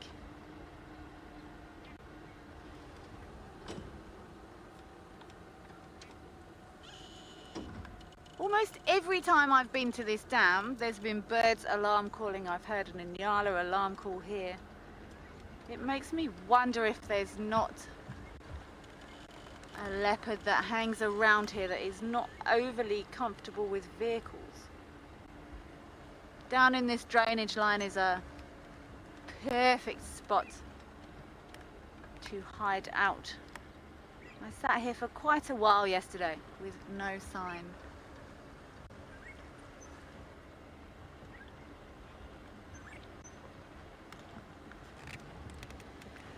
Taylor, the most reliable alarm call if you're searching for a leopard, in my opinion, is kudu. followed by bushbuck and nyala, some of your other Tragolaphus species.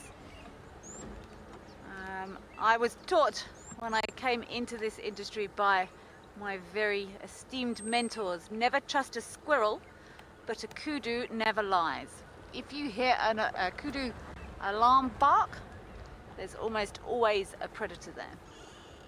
Squirrels, impalas, not quite as reliable. Probably squirrels are one of the least reliable alarm calls. They will alarm if they think they might have seen a snake the day before yesterday. They're very twitchy little animals, and quite rightly so. I'm trying to decide which way to go. I think I'm going to go up here and maybe make my way up to the cut line. So a kudu is the most reliable alarm call here, in my opinion. Birds can also be, you know, birds, squirrels, they will alarm call for snakes. Various other things that could prey on squirrels or birds. But if you hear that deep, I remember the first time I actually heard a kudu alarm bark, I thought it was a big dog. It's a real roof, and it travels a long way. So I would say, oh, we've finally got some hyena tracks. Okay, good. That's good. That's actually one of the first predator footprints I've seen this afternoon. But we are not tracking hyena, we are looking for leopard tracks.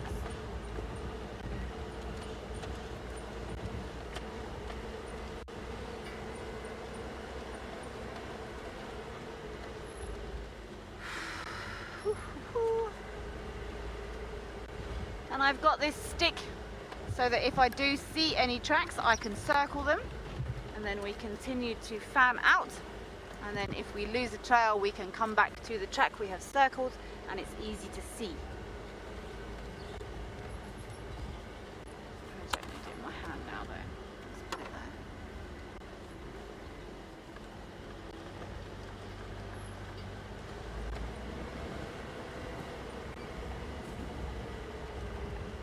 I'm gonna carry on looking for these spotted cat's footprints and send you back over to Cedric and see what he's found his side.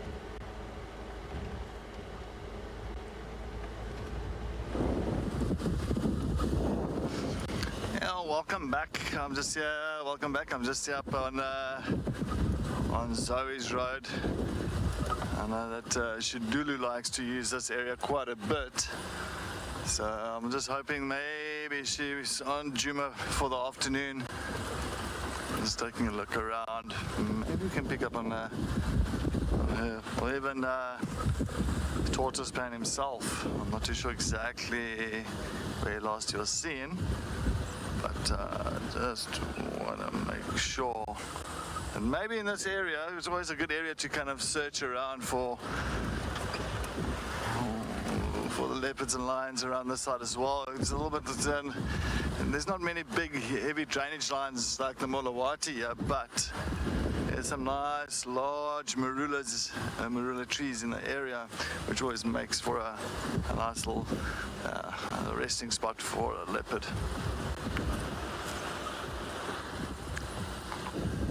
I just want to see anything is running on this side here.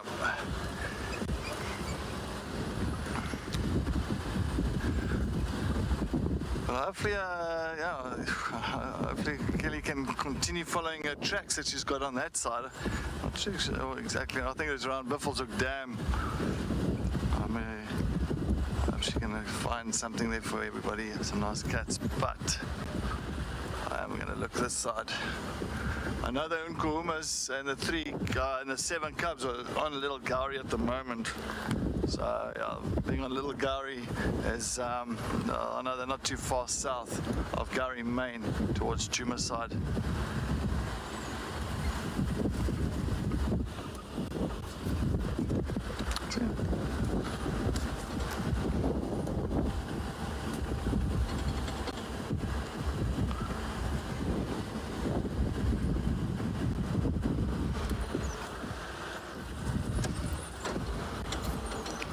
What have we got here?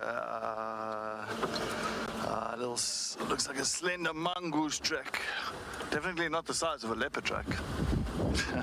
Much smaller, very small.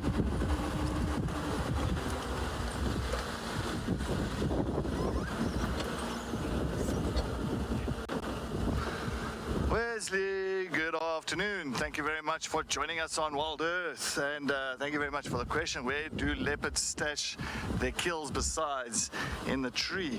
Well, Wesley, if there is no trees around and big trees, you'll find like these little bushes around here, the little shrubs and all that. So if they do kill something, they'll try and drag it under there, just keep it away from any prowling eyes like the vultures. Or yeah, and sometimes they'll find that they'll actually drag it away from where they killed it, and they'll drag it a little bit further away. They don't want to leave that scent behind. You know, they'll first, of course, feed a little bit, and of course the stomach contents all out, and then they'll drag it somewhere else a little bit further away, and maybe just put it under another bush or something if there's no trees around. Also, sometimes if there is trees around and they've killed something during the daytime, say late morning or early afternoon, sometimes they don't feel like the need of dragging a kill up into a tree because there's not much danger or not activity of hyenas around the area. And then you'll find that sometimes you'll see that they'll drag it close to a tree, maybe under a bush that's next to a big tree. And of course, when the night comes and of course the hyenas become more active and the lions become more active, then you'll find that the leopard tends to then hoist the keel up into a tree. So yeah, that's the main thing. Other than that, they'll just really not really in the open. Not a good idea to keep it in the open, Wesley, because the thing is, if it is in the open, it's especially vultures. The big problem with vultures see a kill that's in the open, and vultures start circling and they start dropping down and start resting in the trees close to the kill itself. That's a very huge, big indicator for hyenas, even for lions. So if they see vultures and coming down, you'll find that the hyenas or lions will actually come into that area and to investigate on what's happening and what's dead there, and that could be pretty much the end of that kill for that leopard. So yeah, it does happen, but fortunately leopards do lose a lot of kills, as you guys know, some of you with Kalamba do lose a lot of kills. Not just with her, I mean there's many leopards, it's just the way it is.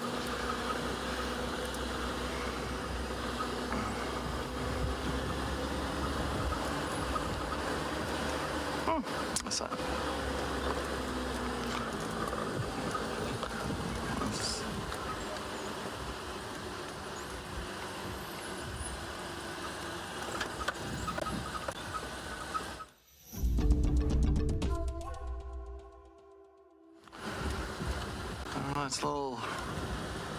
It's still moving up slowly on Zoe's.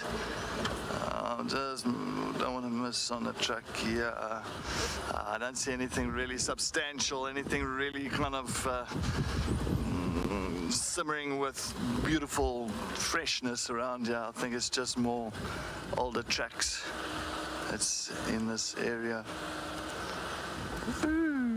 Yeah. Oh, hello. This is what I'm looking for. This is what I'm looking for. Fresh tracks. Oh.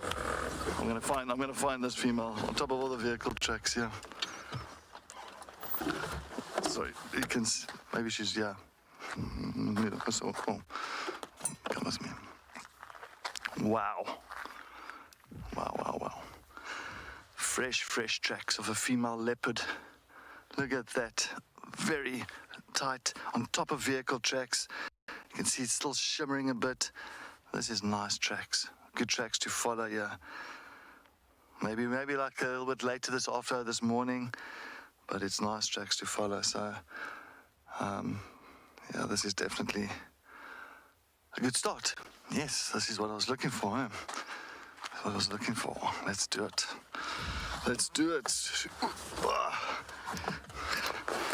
Of course, it's still a little bit hot, but yeah.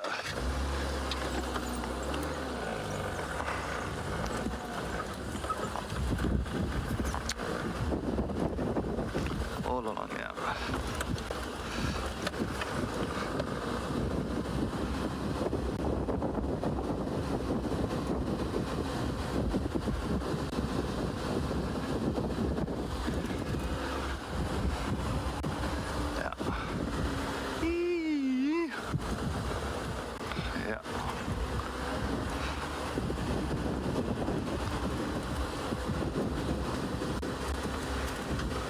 top of the vehicle tracks, eh? But this looks like with cubs as well. Hold on. Sorry, guys. This is just mind-blowing. So one.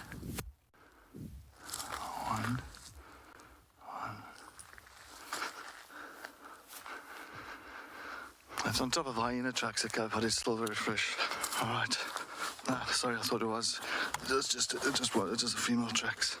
You never know. Please be on our property. Please be on our property.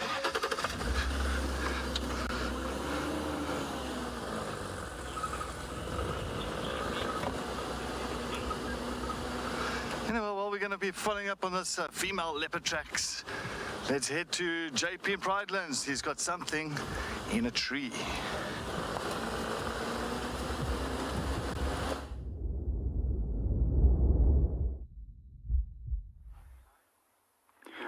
Welcome back to Eco Training Pridelands. At the moment, we are looking at a nest of one of the sociable species of spiders.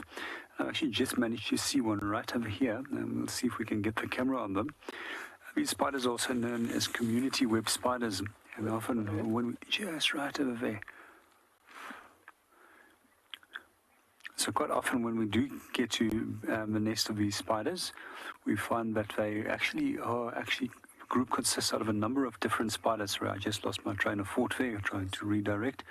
Our spider has now unfortunately moved off. We're just going to reposition the camera, and then we'll just frame up on the web again and tell you a little bit more. So when it does come to these spiders, as mentioned, they are actually social species of spider, and sometimes there's a few hundred of them that lives in this little community. And what we also do find, just like African wild dog, is that they share everything. And what they'll normally do is that they just send enough of the spiders out to go and deal with the prey that's stuck in the web, and then they drag that back and share in the remains of that kill with the rest of the spiders inside the group. It also seems that they also quite often that they like to build their webs in both Vachilias as well as Senegalias. And here we have one of the Vachilia species, one of the straight fawn species previously known as the acacia. And this one is actually known as a flaky fawn acacia. And as you can see, the bark actually is flaking off, which is one of the easy characteristics to use to actually identify it. You'll also notice that some of these fawns that it has is actually incredibly large at the moment. And the reason why, this is a young tree, and young trees need to protect themselves against browsers. And eventually, as the tree matures and becomes much larger, we see that the fawns actually become slightly smaller.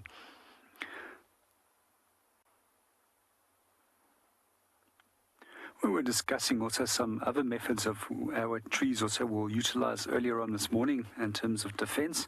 And one of those was actually referred to as jasmination, where they will actually release a chemical into the air to alert members of the same species. And the response to that normally is to increase their tannin levels to make them unpalatable. We also find that there's a host of incredibly toxic plants out here, which most animals won't feed on. But there's also a number of different species which has adapted to feeding on these toxic plants. And some of the toxic plants we have out here is a tambuti, and we often will see both kudu as well as giraffe feeding on it. And quite a few times I've even seen impalas nibbling on those incredibly toxic leaves without any ill effect.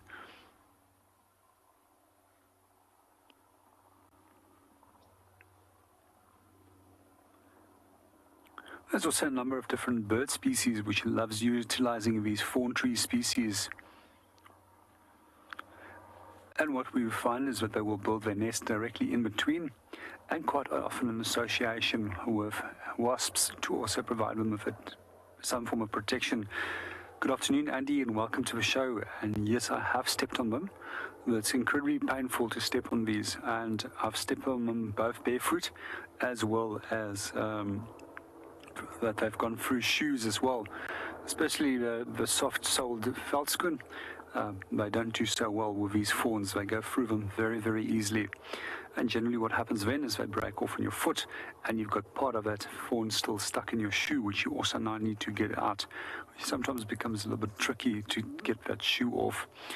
And then as a kid, I actually also did fall into one of the members of the acacia, which was known as acacia karoo previously, or sweet fawn.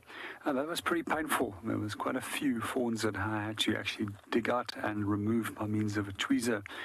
And then once before, I've also been on the tracker seat where I had a young apprentice guide that drove me into a knob fawn acacia. And that is also incredibly painful. I had lacerations from those fawns almost a half a centimeter deep on the skin. It also does take quite a while to actually heal. One of the things that I also find particularly interesting is that some species of birds, such as the shrikes, will also utilize these fawns. And what they do is once they've actually caught a prey item, they will actually stick it onto one of these fawns. And the reason is firstly to actually demarcate a territory, secondly to attract a female, and then thirdly they often pull the head off that little prey animal or start tearing it apart. And this gives flies the opportunity to go and lay their eggs inside there. And in return, they actually have a food larder. And they get an endless supply of maggots until that whole carcass of a little small mammal or reptile is eventually depleted.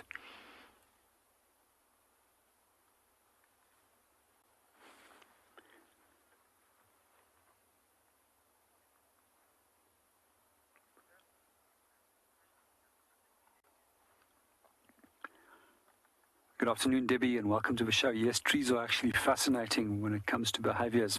And it's amazing how they can even communicate through means of certain bacteria and their root systems as well.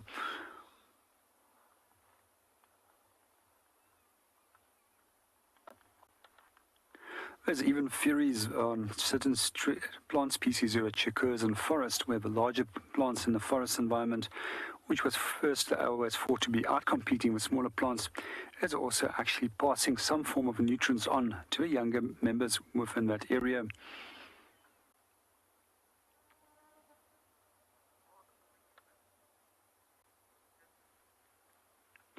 Well, we're going to move off and go and see what else we can go and find. But in the meanwhile, let's go and see what Cedric is up to.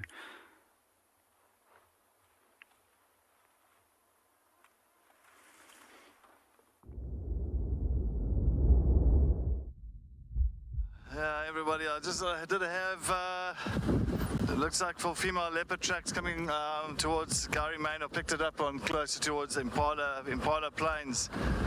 Actually on Zoe's Road, Zoe's Junction, Rebecca, coming down Zoe's onto Impala Road and heading straight to Impala Plains, and it just went straight northwest.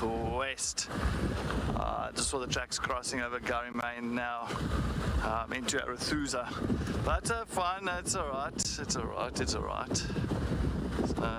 So what I'm going to do, I'm just going to sort of make a quick little turn here, because I know that is now, most probably for Shadulu. I think Shadulu came all across. It looks like for big female, and I know Shadulu is quite a large girl. Oops, okay, I wonder if I'm going to get out of here now. Yep, there we go. Okay. Man, it was really fresh tracks as well. It was like so good. Shimmering. Steam was still coming off of it. It was perfect tracking that. But unfortunately, no luck there. I think she came straight across there at the transformer. A little bit of the bumpiest roads on earth, yeah. That's fine, that's fine.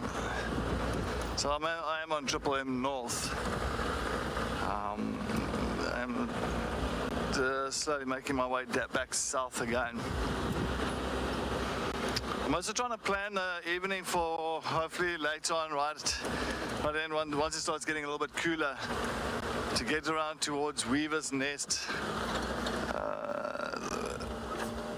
Weaver's Nest, Shabamu Road. As I said, those Nkumas are just inside of Little Gowrie, and that sounds like they were coming north. So that'll be fantastic. We can actually really be around that area if they do come north into Djuma tonight.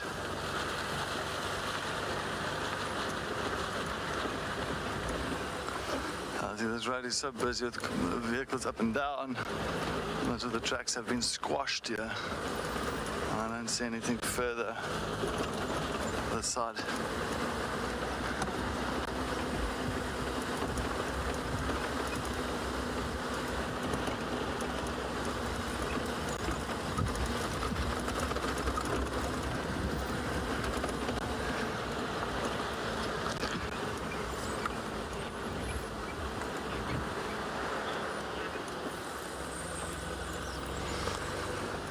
Hyena boy, good afternoon. Oh, thank you for joining us on our sunset safari. How do I tell how fresh the tracks are? Well, there's a few things. I mean, the main thing is to see how flat it is. I mean, if a track is nice and fresh, there is no other animal track on top of it. First of all, it is a very clean track. The contours, the edging of the track itself between pugs and all that is very sharp. It hasn't been rounded off yet, and so yeah, you can work out from that side already on the freshness of the track. But of course, there is elements like wind that you must take into account. So if it is a windy day, you are going to find all those kind of contours, those sharp edges. You're going to find that it looks a little bit now rounded, but it could round it. The wind can round those tracks off in a matter of like minutes. So yeah, so you got to take that in consideration. But you don't just look at one track as well. You actually really have to look further on, look at another track, look at 2-3 tracks ahead, and then you can actually start figuring out how fresh you are. Because a lot of people will just focus on just the one little track and not look at the second one, knowing that could be actually a better track to tell by the freshness of it. So no, there's a couple of factors to it, but I mean it's just part of the enjoyment and the art of tracking is just to really kind of it's almost like a forensic a person that's going to do the forensics and all that there at a crime scene forensic or whatever, and so they're going, you've got to take quite a few of the factors into account.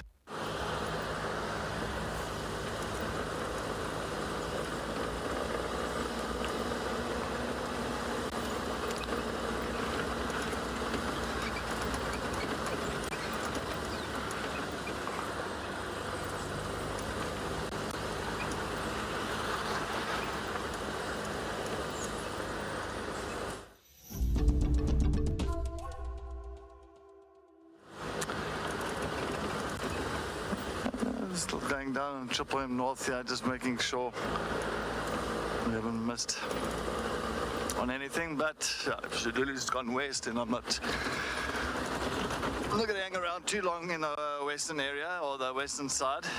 I must try and move a little bit further in, down Gary Main, a little bit further east. I think we can see what we can find that side.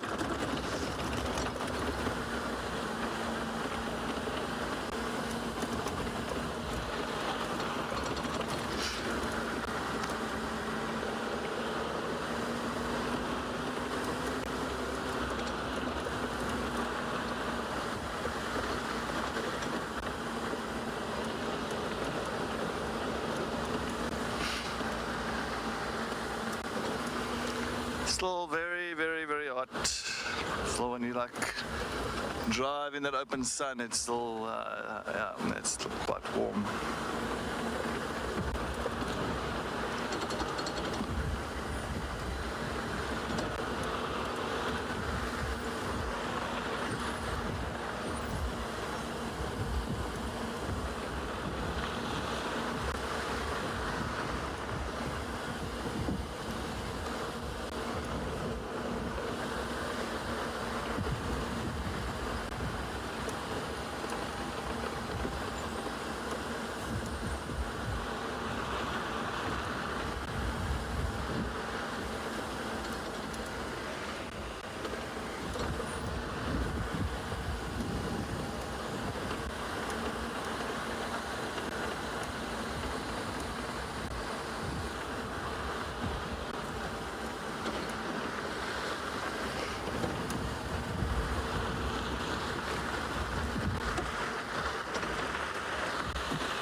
I still have my tracking stick.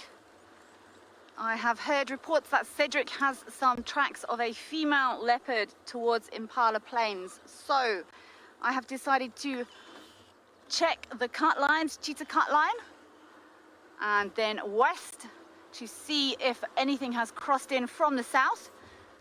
And then I'm going to be heading towards Impala Plains to assist Cedric in his tracking mission.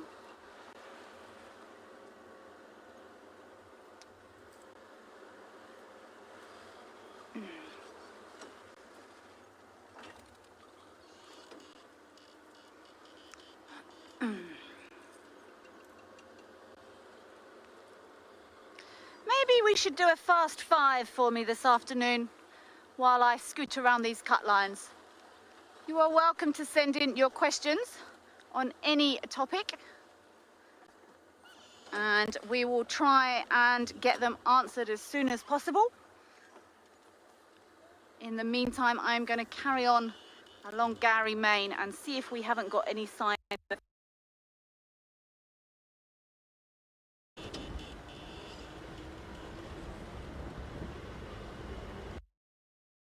I've driven this road a few times in the last week or so looking for lion tracks.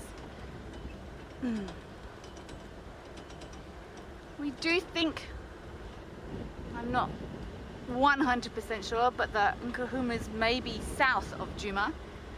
And if they are, and they were going to come into Djuma, this is the road they would come in on. These are the lion tracks I've seen several times over the last several days.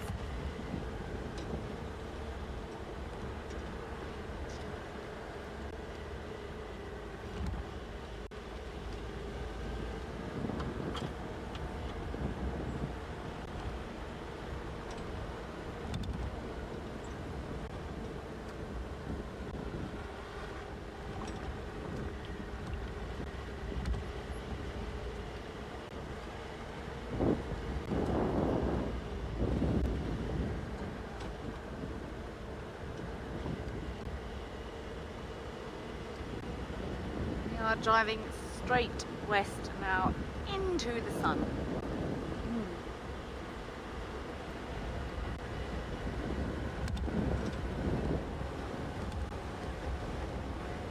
This was of course the way Mohawk left the other night. We just caught the tail end of Mohawk.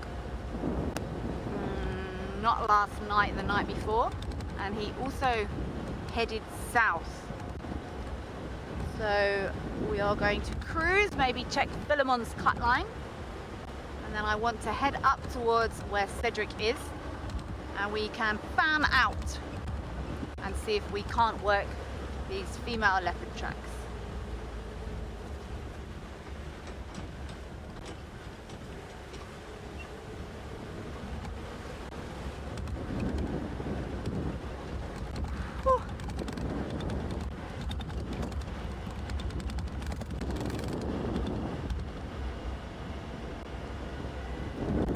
Noticed I do normally resort to checking these cut lines, and it sometimes sounds like you know, if we've run out of options, but the best place to start is to know if animals are on or off the property. And if we know they are on the property, then we work inwards from there.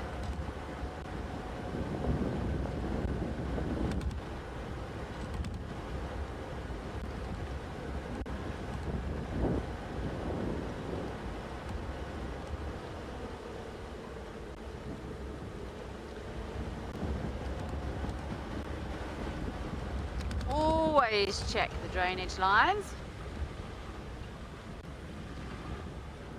Okay, we have some questions coming in for my fast 5. Hit me.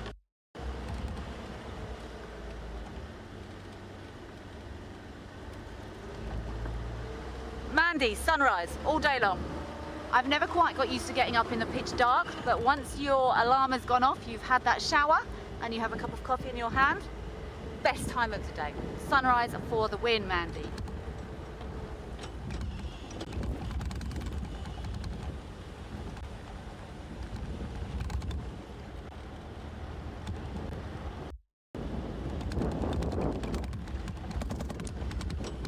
where Mr. Mohawk left.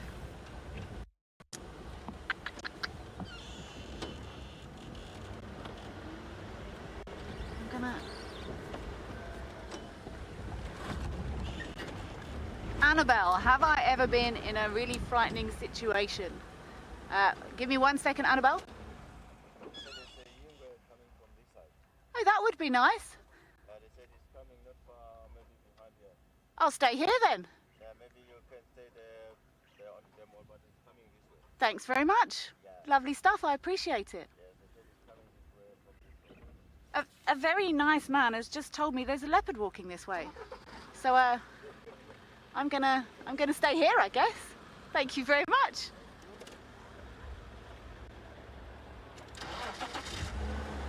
Sorry, I forgot the name of that question. Have I ever been in a very frightening situation? I'm assuming you mean in the bush. Yes, I have. Probably the most. I'm literally just going to stay here. I was Annabelle. Once I'd not been guiding for too long. I've maybe been guiding for 3 months, and I had a vehicle full of 10 people, and my battery on my vehicle died, and I ended up surrounded by a herd of elephants with no comms, so I couldn't call anyone, and no battery on my car. So I did manage to just in time get in and let someone know where I was, but I sat surrounded by elephants for, it felt like about an hour, but it was probably about 7 minutes. But that was probably the most frightening thing that's happened to me in a vehicle anyway.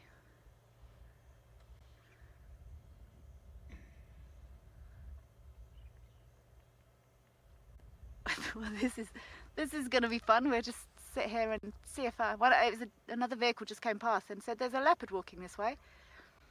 So we'll cross our fingers.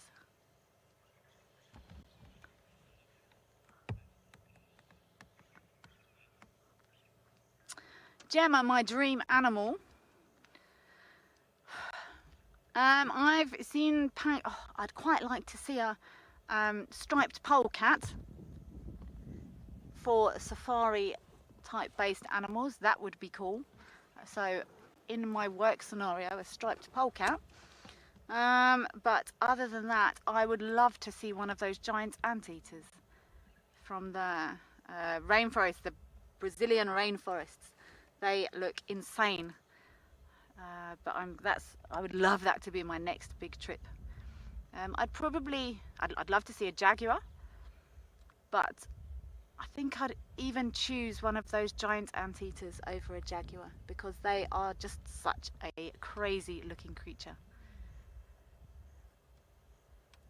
I've got a nice clear view of the cut line here, so I guess we'll wait a while.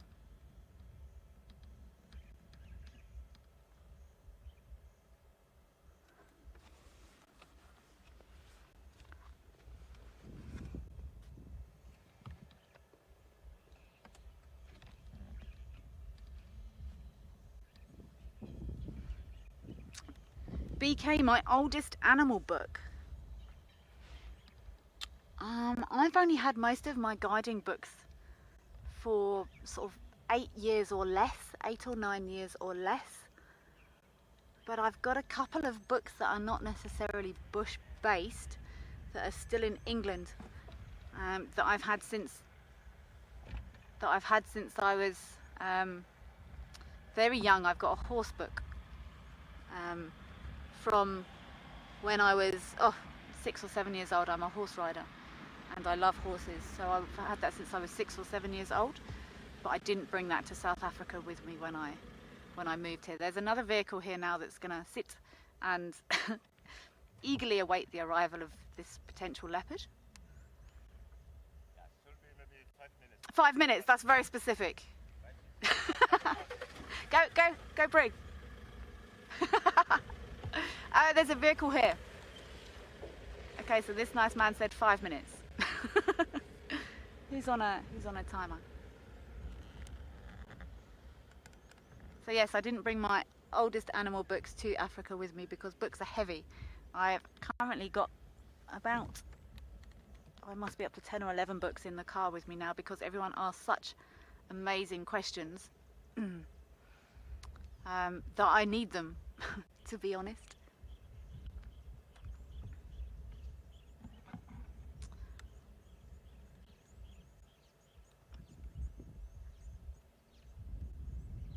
I'm going to keep looking behind us because, as we have experienced many times, these leopards can give us the slip very quickly.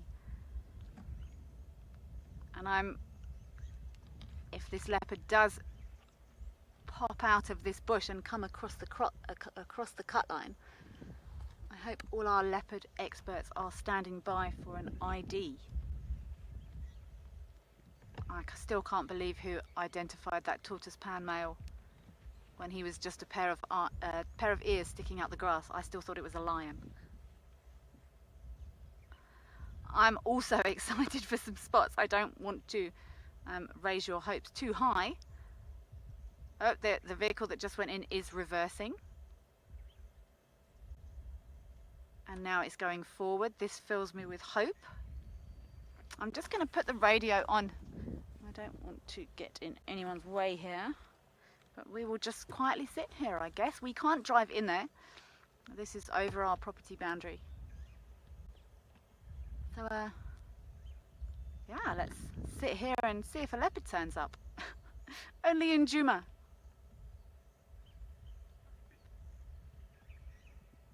I love the way he said, yeah, about 5 minutes.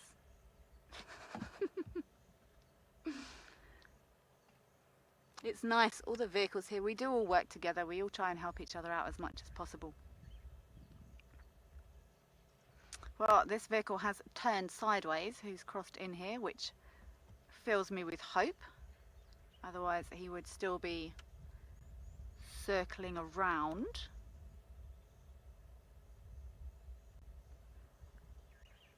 If anyone wants to go and make a cup of tea, do it quickly.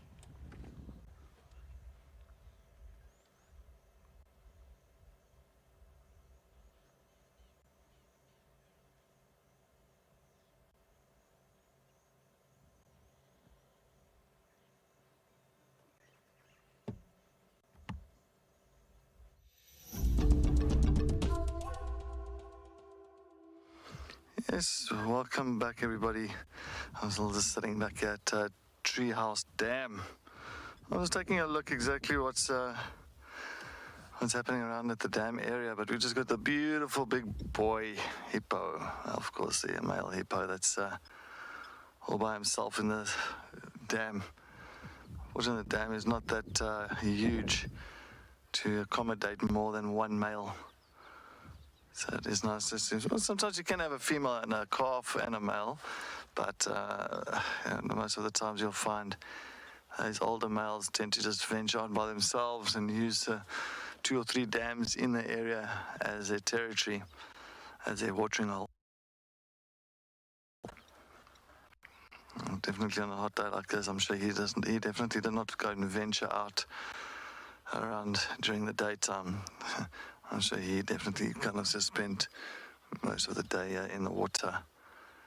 Just resting, relaxing, and of course keeping that sensitive skin of his nice and wet. So of course he doesn't dry out and it doesn't become too much of a problem to him.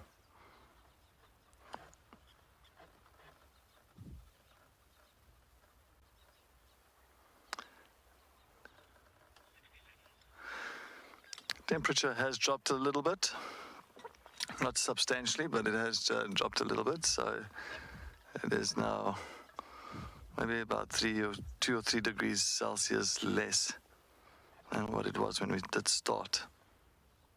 But it's still very warm. And you can see nice oxpeckers coming onto the hippo's back, red-billed oxpeckers. Just feeding off all the little parasites that's sitting on them. And that's using him as like a kind of a structure, a foundation for them to stand on while they're also drink some water.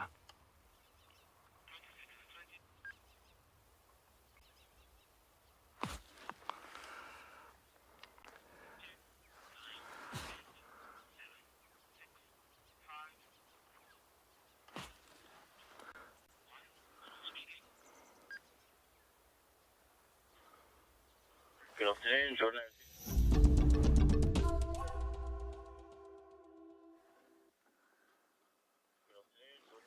Any updates, please, on Juma?